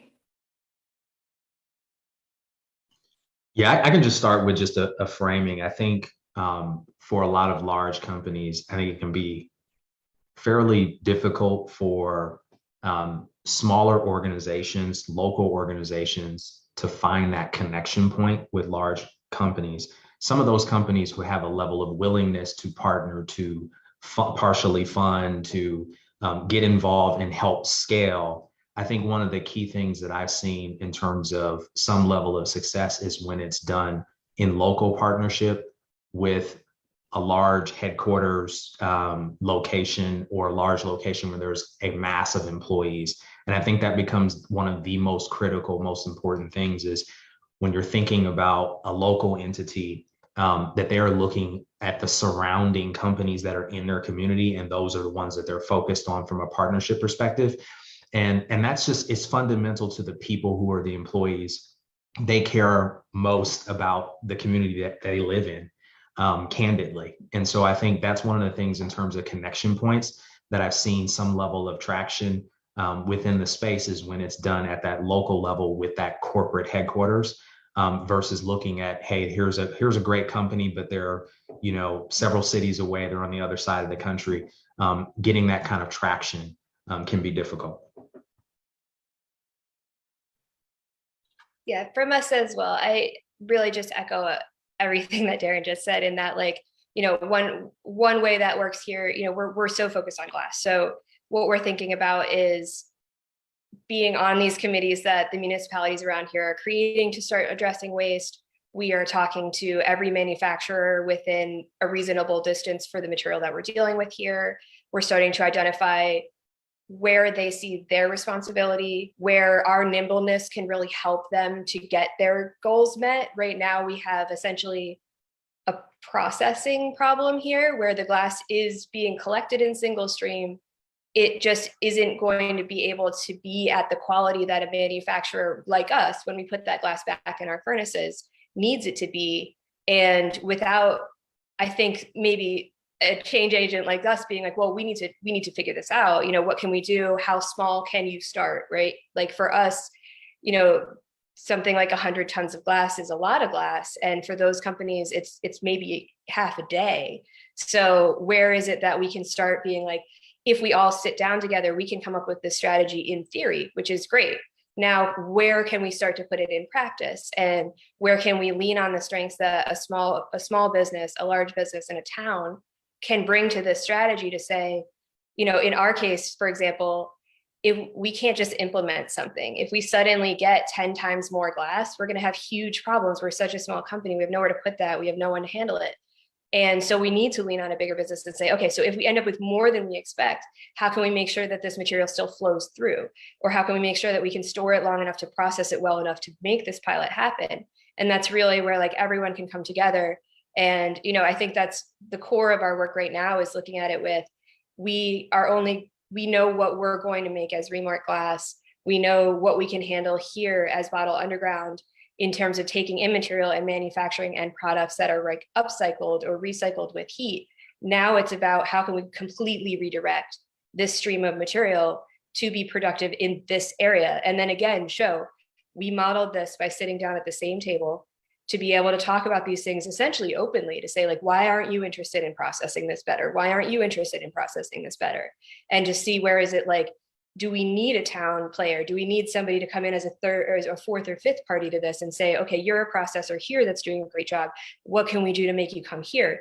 You need more glass. Okay, we can get you more glass. And just, you know, that's all in theory. But again, being so nimble, we can say, okay, we can start doing that. How does 500 tons sound? And it's like, to us, again, being a huge amount of glass and to them being almost not quite worth it. And just really looking at what are the long-term benefits that we can get if we truly redirect this waste stream into what we see as a huge benefit, which is locally supplied material that is then completely kind of cut off from some of those factors that are going to create huge challenges for supply chains, knowing that waste is one of the things that actually grew while most of the other things were having trouble getting transported around in just our most recent example. And, you know, I expect that type of impact to really affect this material like anything else, but to just say, we should start, you know, and we should start with something real. And that way we can still look at a goal that's kind of out in the future, you know, half a decade or a decade, but look towards meeting that goal by starting with the least amount of material we think we can manage, or involving more and more partners until we get to a place where we can say, this should be able to move forward with enough of this covered so that everybody in here has some benefit and we share some risk. Yeah, I appreciate that. I think it's interesting that both you and Darren talked about partnering with an entity that is not like you at all, right? Talked about, Becky, for you partnering with larger entities, and Darren, for you partnering with hyper-local companies as well. Mayuri, I wondered if you have any examples in your own experience too of like maybe unusual partnerships or unlikely partnerships that have resulted in a really interesting outcome when we think about SDGs or think about impact. Sure. So I'll kind of mention something from the Clinton Global Initiative, which we relaunched fairly recently last month. So on the subject of water, you know, I mean, there's so much that unlikely partnerships can form. And there's a lot going on in terms of, you know, large companies, small companies, but it's also a lot where, you know, you have individually driven and passionate people to start something with. So the Clinton Global Initiative has been convening senior stakeholders from business, from government, from policy, and also grassroots organizations and NGOs over the last many years. We've relaunched this year after 2016 for a pretty successful meeting recently. You know, there's an organization called water.org, which some may know is about providing access to water, safe and clean drinking water, but also access to sanitation in any case for underserved communities across the world, whether it's Africa or Asia, Latin America. And water.org was actually conceptualized through a very serendipitous meeting between a gentleman who was passionate on that topic, Gary White running it, but then Matt Damon, who came in as a celebrity. And we view it as one of our success stories because they started with that idea. And of course, there was that celebrity power, but he also met this person who was, at our meeting was more from a civil society level. And since then, I don't remember which year this was definitely much before I had joined, but it's been one of the leading NGOs on clean water and sanitation access in many parts of the world, and brought along many corporates along the way in terms of, obviously funding them as is needed, but also kind of raising the awareness around what needs to be done. So quite a lot of their partners, of course, are from the beverage sector, but there are many others which are not typically beverage sector. So maybe from retail, but maybe from others who are focused on health, who are focused on sanitation. So that's definitely an example of perhaps a celebrity and an NGO or a more civil society leader getting together and then bringing the corporates along. One of the other examples, and this was during my World Economic Forum days about more than a decade back, we were trying to engage consumers and change their behavior and habits towards more sustainable living, and focus really on the millennial generation, knowing that they're kind of in the middle where their children and grandchildren perhaps are who will be most impacted, but how you can already start shifting those behaviors and making sustainability and sustainable consumption, cool and aspirational, so that it's not seen as a sacrifice. And there's less of a premium charge on the supply side of things. I think we've talked about it.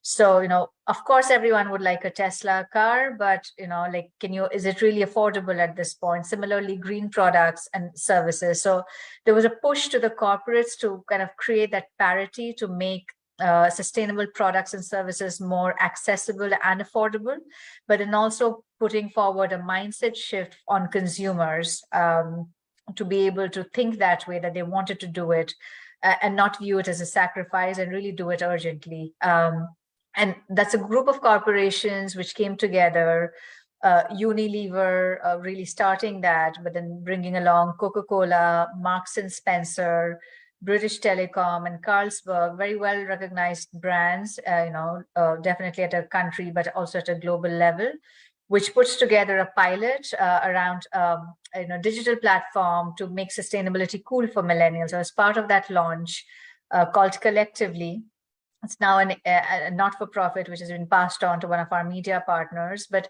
over 2 to 3 years, and again, this was, I think, 2012 through 2015, really bringing on board about 25 to 30 additional corporates who were willing to do that. And yes, there has to be a focus that it's not greenwashing.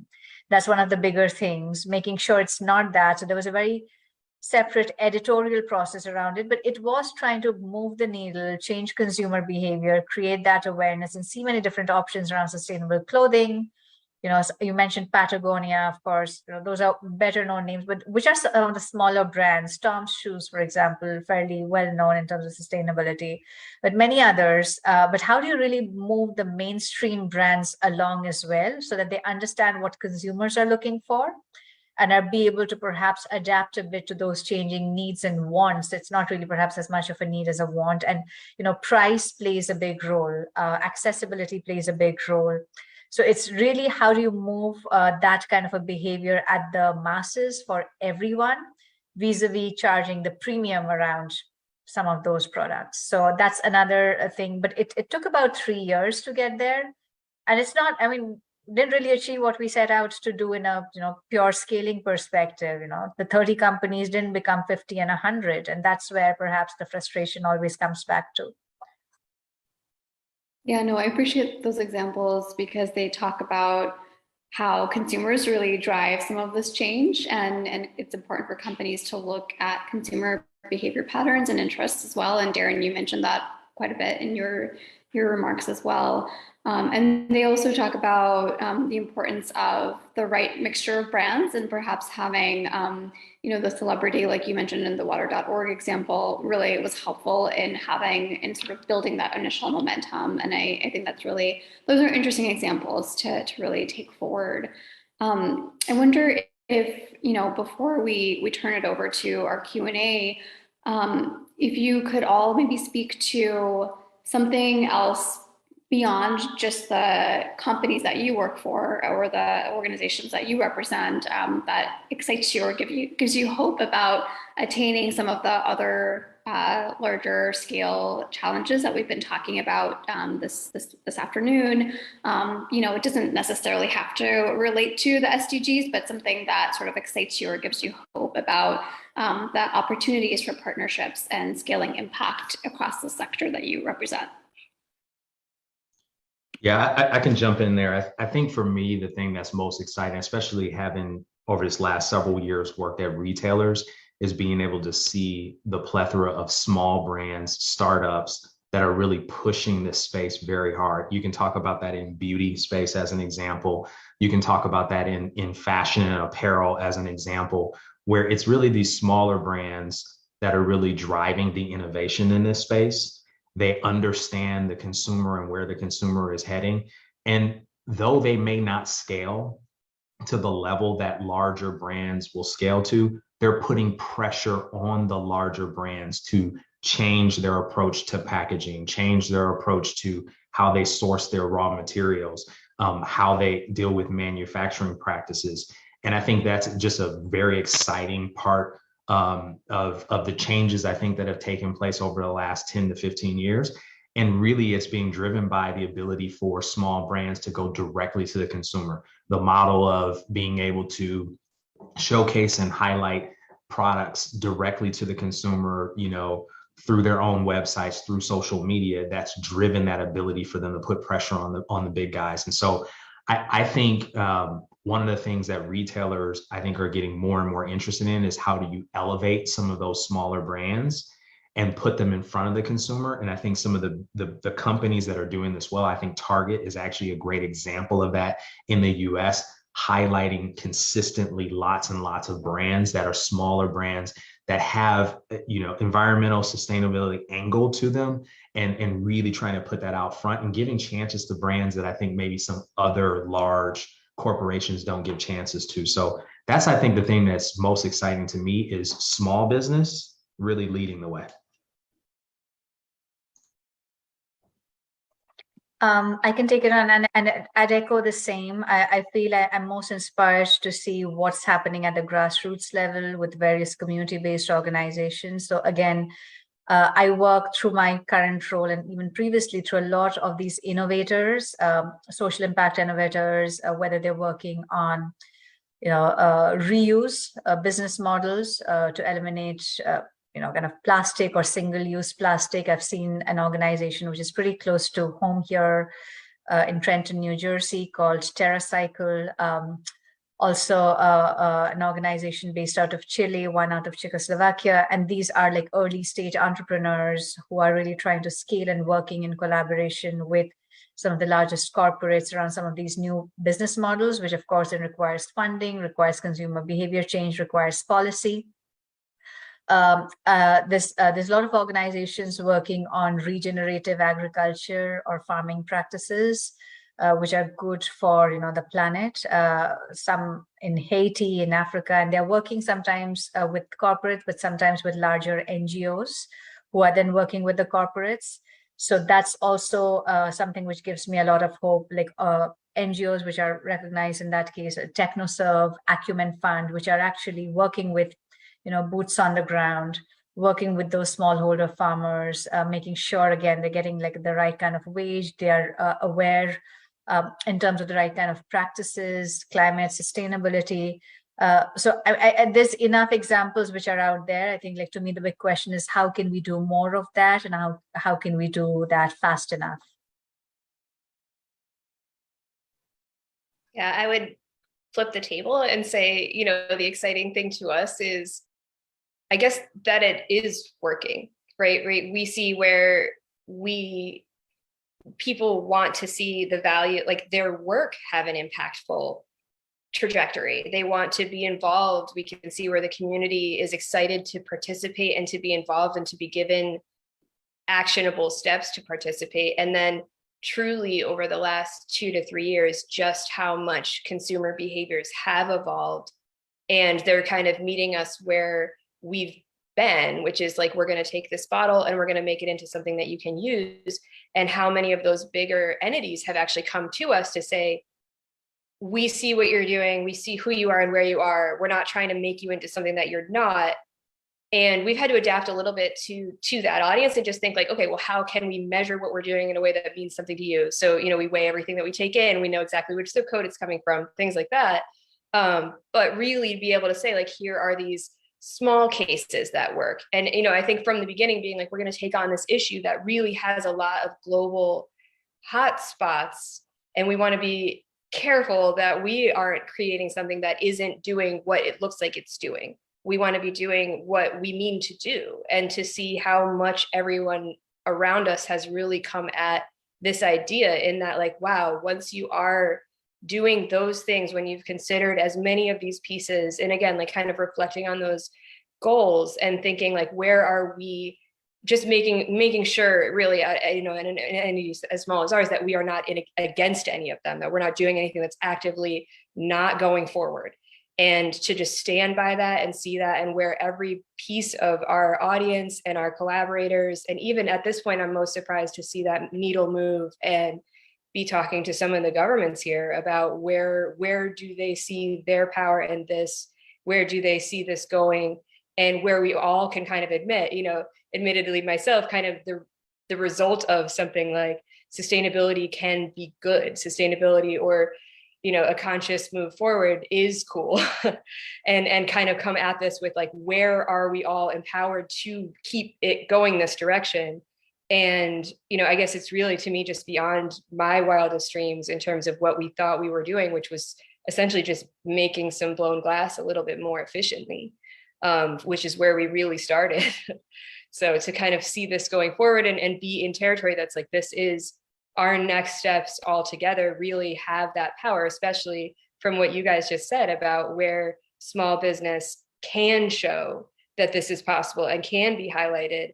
And maybe 1 trillion of us or 1 billion of us shouldn't try to scale to take it all over and make it better, but that we are the solution, as being so many of us trying to do everything right and kind of adapting into that model of a global brand where we can kind of get that audience wider and get those products out a little bit further, but really demonstrate that it can be done well and good, and with the core of our brand and our mission, and everybody that we're working with kind of staying true to who they are and what they believe is the next step forward.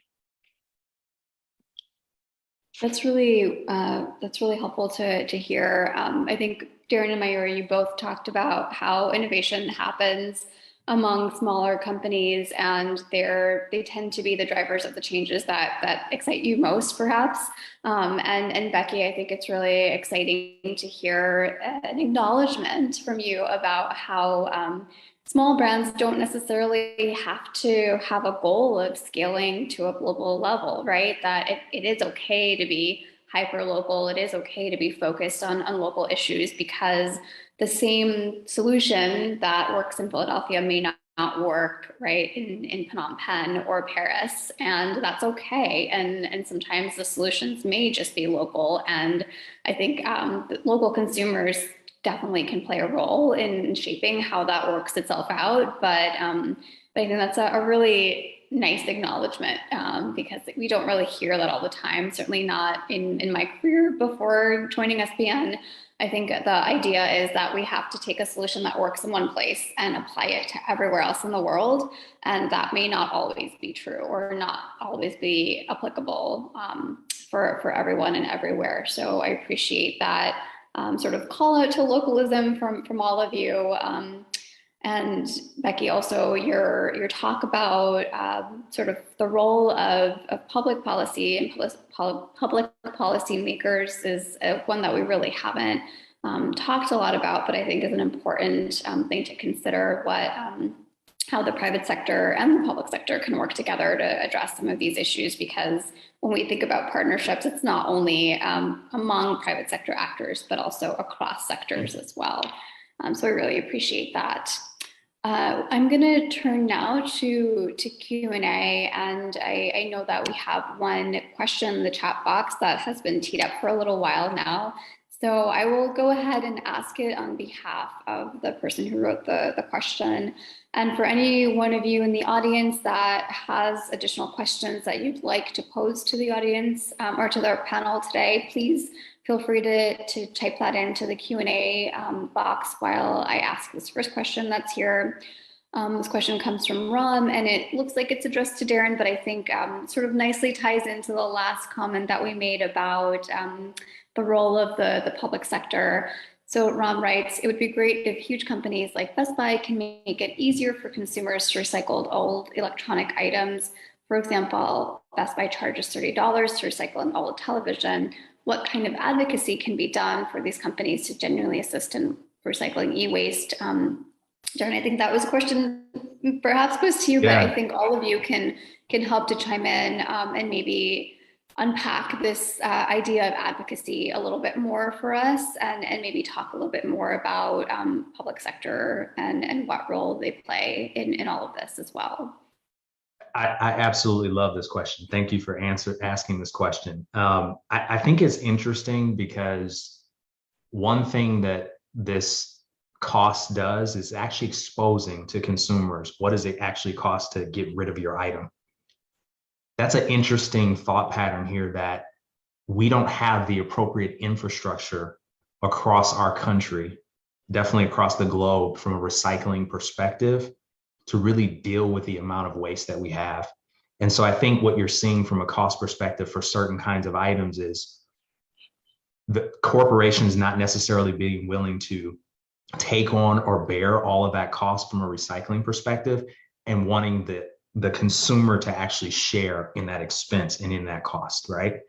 And I think one of the ways to appropriately address it, I think, is actually working more locally to build small recycling centers that can take on more of this activity. There's a subset of very large recycling, manufacturers in the United States that are in the e-waste space, and there's cost to transport items to those individual places. And I think localization is actually probably one of the best ways to figure out how to reduce that cost of transportation and handling, which is really where most of the cost comes in. So I would love to see, a Best Buy figure out how to partner more locally and help build some more infrastructure for recycling at a local level. Should be every major city in the United States of America has the capability to deal with e-waste, and we just don't have that footprint today. Yeah, thanks for that answer, Darren. It's really thoughtful, and I agree that it should be something that we have the capability of doing all across the US and really all across the world, but it remains a challenge for us, right? And I think that's where companies like Becky's are really interesting and innovative, because they help to kind of fill that gap where local municipalities may not be able to sort of meet the demand. Becky and Mayuri, I wonder if you have any thoughts of your own about sort of what role advocacy can play, what role the public sector can play in helping to address some of these challenges as well. Yeah, I can jump in for a second and just say, I echo Darren again on it, that it's not going to work to kind of address this complicated of a problem with any one overarching solution. We're trying something kind of very different in that, we acknowledge that the material that we are being given has a value. I know that for something like post-consumer glass, that it really just depends on what your pre-existing conditions are. But given that we were accepting it at the condition that we accepted in, which is whole bottles and jars, we want to acknowledge the value of that material. So it is given to our nonprofit Branch Bottle Underground as a donation. And then we're really working on I guess just like a pilot of a method where we would say, depending on what it is, it may have one value or another. And we may be able to acknowledge that and the participation from that person, because that's who we're interested in.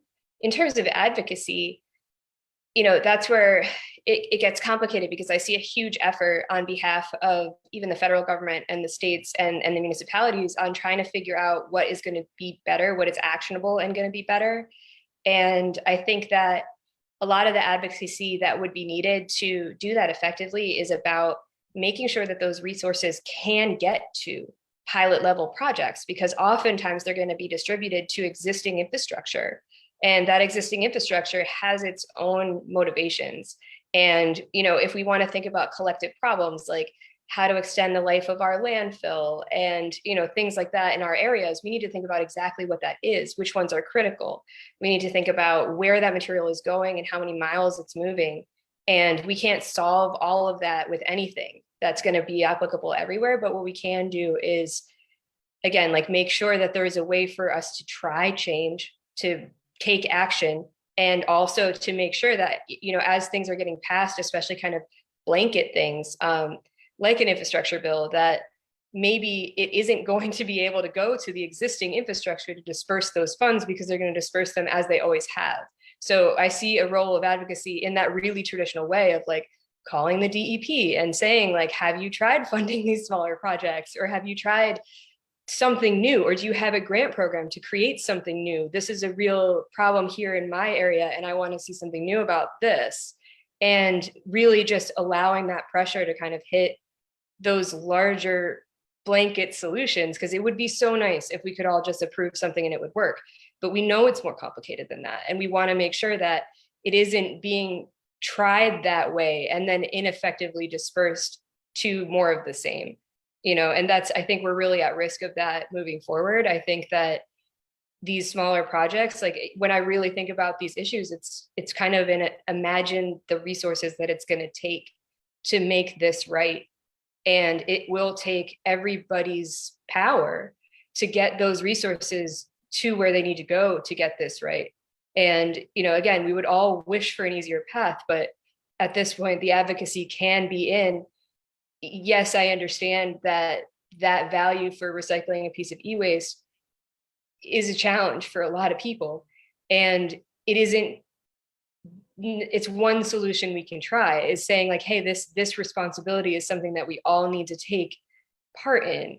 And it isn't the same as saying like, oh, the consumer can change, they can just waste less, they can waste less. They're kind of banking on e-waste being in there so that they have something in their buckets that's really got value where they are, or batteries or something like that. So, I think we're seeing, again, hundreds or thousands or even more solutions out there. That's one of them. Some of them have other flaws. We should voice our opinions about how we feel about that so that we can all evolve to solutions that are slightly better than this year's.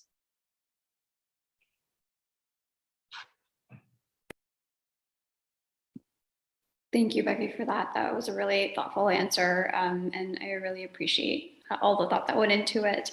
Mayuri, I know you also had an answer to address this question, and feel free to chime in. Well, I agree with pretty much what Darren and Becky have said. So, I think policy, pretty much whether it's at a federal level or a state level or a local level, is always important. I think the challenge always is like the pace with the federal level policy change. And there's just so much to consider when you're looking at the diversity of a country and the geopolitics at a particular point in time, as well as the needs of different communities. I strongly feel, we've seen some of that, like local and grassroots level is where you can start with. It's sometimes faster, at a city level, Philadelphia as an example, or New York, where you can try things which are innovative from a sustainability standpoint. And, that's where if you have a vision as a mayor or the different heads of the different departments, that there is a higher likelihood that you will be able to at least take forward some pilots and, scale those within the context of the city at least. And it could then be replicated in other parts of the country or even in other parts of the world. Federal level and regional level policy changes are those which require more discourse and dialogues. And obviously, like, for those familiar with the climate world, we see year on year the climate conferences, where it's the heads of state, but then it's more about, the writing which needs to be finalized vis-a-vis the action coming out of it. So there is definitely more action needed across all the levels. There's definitely a policy setting and a direction which needs to come in at the top. But then there's definitely things which can be done at a more local and community, and city level, perhaps, sometimes even state level. Yeah, thank you. I really appreciate that. I think we have time for a couple more questions. If folks have them, feel free to raise your hand or enter your question in the chat box. But while folks are thinking of other questions that they might have, I wondered if I could pick up on something that you all have touched upon, which is, consumer behaviors and consumer patterns of spending. And I know that some of our folks in the audience are business members, but I also know that at the end of the day, we're all consumers, right? Whether we own our business or not. And I wondered if you had any recommendations or suggestions of things that consumers can do, starting today, perhaps, that will help to kind of drive the kinds of changes that you're working towards in your own organizations and your own businesses, and that you would like to see them sort of be aware of or to help drive change.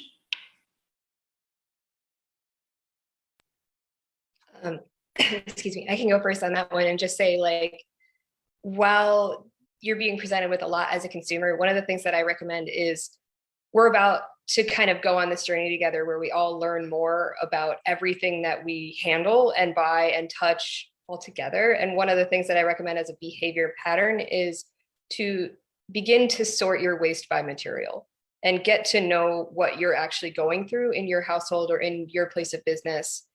Even if where you are doesn't have a great solution for that material yet, you will start to know more about what you're consuming and be able to sort of shift your buying behaviors as you're getting more and more information. And as that information is changing, for example, depending on where you live, you may be presented with a choice about whether you're going to buy a certain product that you're going to use or consume in your home, like a food product, in a glass container, in a plastic container, or in an aluminum container. And I can't answer that question for you. Where you are might be able to answer that question for you, which is your better choice today. But as it changes, you will at least see where you're piling more materials and where those materials fit into your location. And that should sort of help you to feel like you're participating in this. Yeah, I think the thing I'll mention is that I think we all need to respect our dollar and know that our dollar has extreme value. And so as we're making choices, not being on autopilot, that's a brand, that's a retailer that I normally would grab a product from, but being more diligent about searching out, are there alternative solutions? Are there other solutions? And if I have the means to be able to purchase that other item, even if it has some additional costs associated with it, is that a better place for me to put my dollar, invest my dollar? Because you're not just buying something to consume, you're investing in that business. So I think just the power of our dollar and the value associated with that, and I think coming to an understanding of that. I think the secondary thing is not being afraid to share, right? I think one of the things that some folks don't do is when they find a great brand that is very well aligned with their values, right?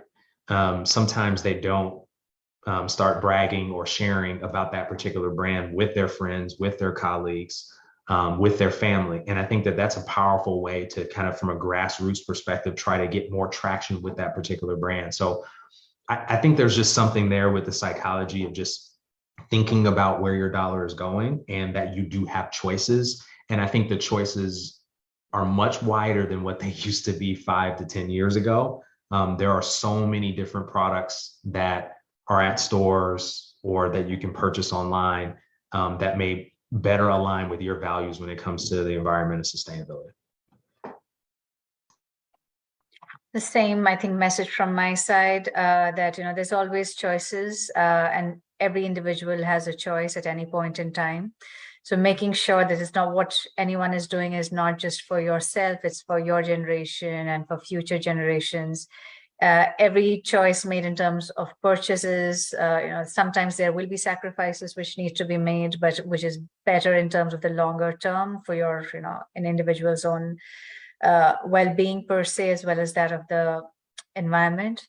So those are decisions which are within our control. And there are, of course, things which are much more available, accessible now. And while education goes a long way towards that and being aware of it, ultimately you have to go ahead and act. So the message is, how can we minimize that intention action gap? There's a reason, folks are in the room, consumers are in the room, but then there's something which stops us at a certain point and makes us not act. And being able to identify that barrier, whether it's just a comfort and a convenience, or whether it's cost. And there's no preaching intended here, but every person is unique. So there's, as you mentioned, like values lived by, but every little bit counts, honestly, for generations to come. Thanks, Mary, and thanks to all of you for having such thoughtful answers. I think over the course of this discussion, we've touched upon a lot. We've talked about sort of the role and the value of both small and large businesses and sort of reaching global impact. We've talked about the value of partnerships and how new partnerships can be forged in light of the common challenges that we're facing. And you've all talked about, how important consumers are and consumers being educated about what they're purchasing and who they're purchasing from, and really, if I dare say, voting with your dollars.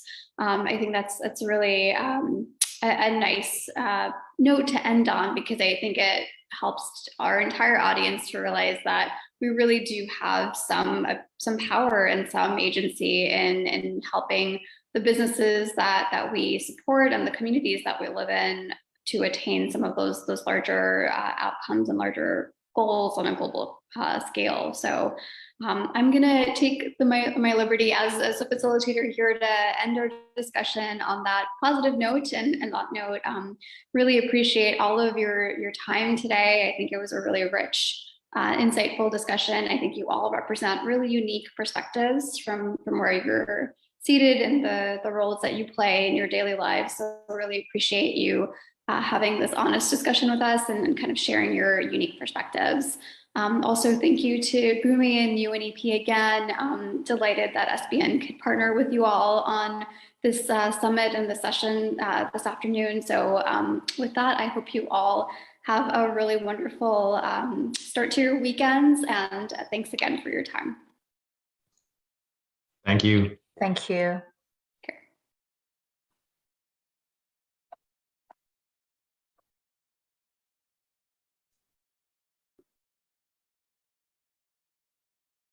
Well, I just wanted to thank our speakers again for such an incredible session. I think it allows us to end on a positive note and gives us some momentum to build towards action.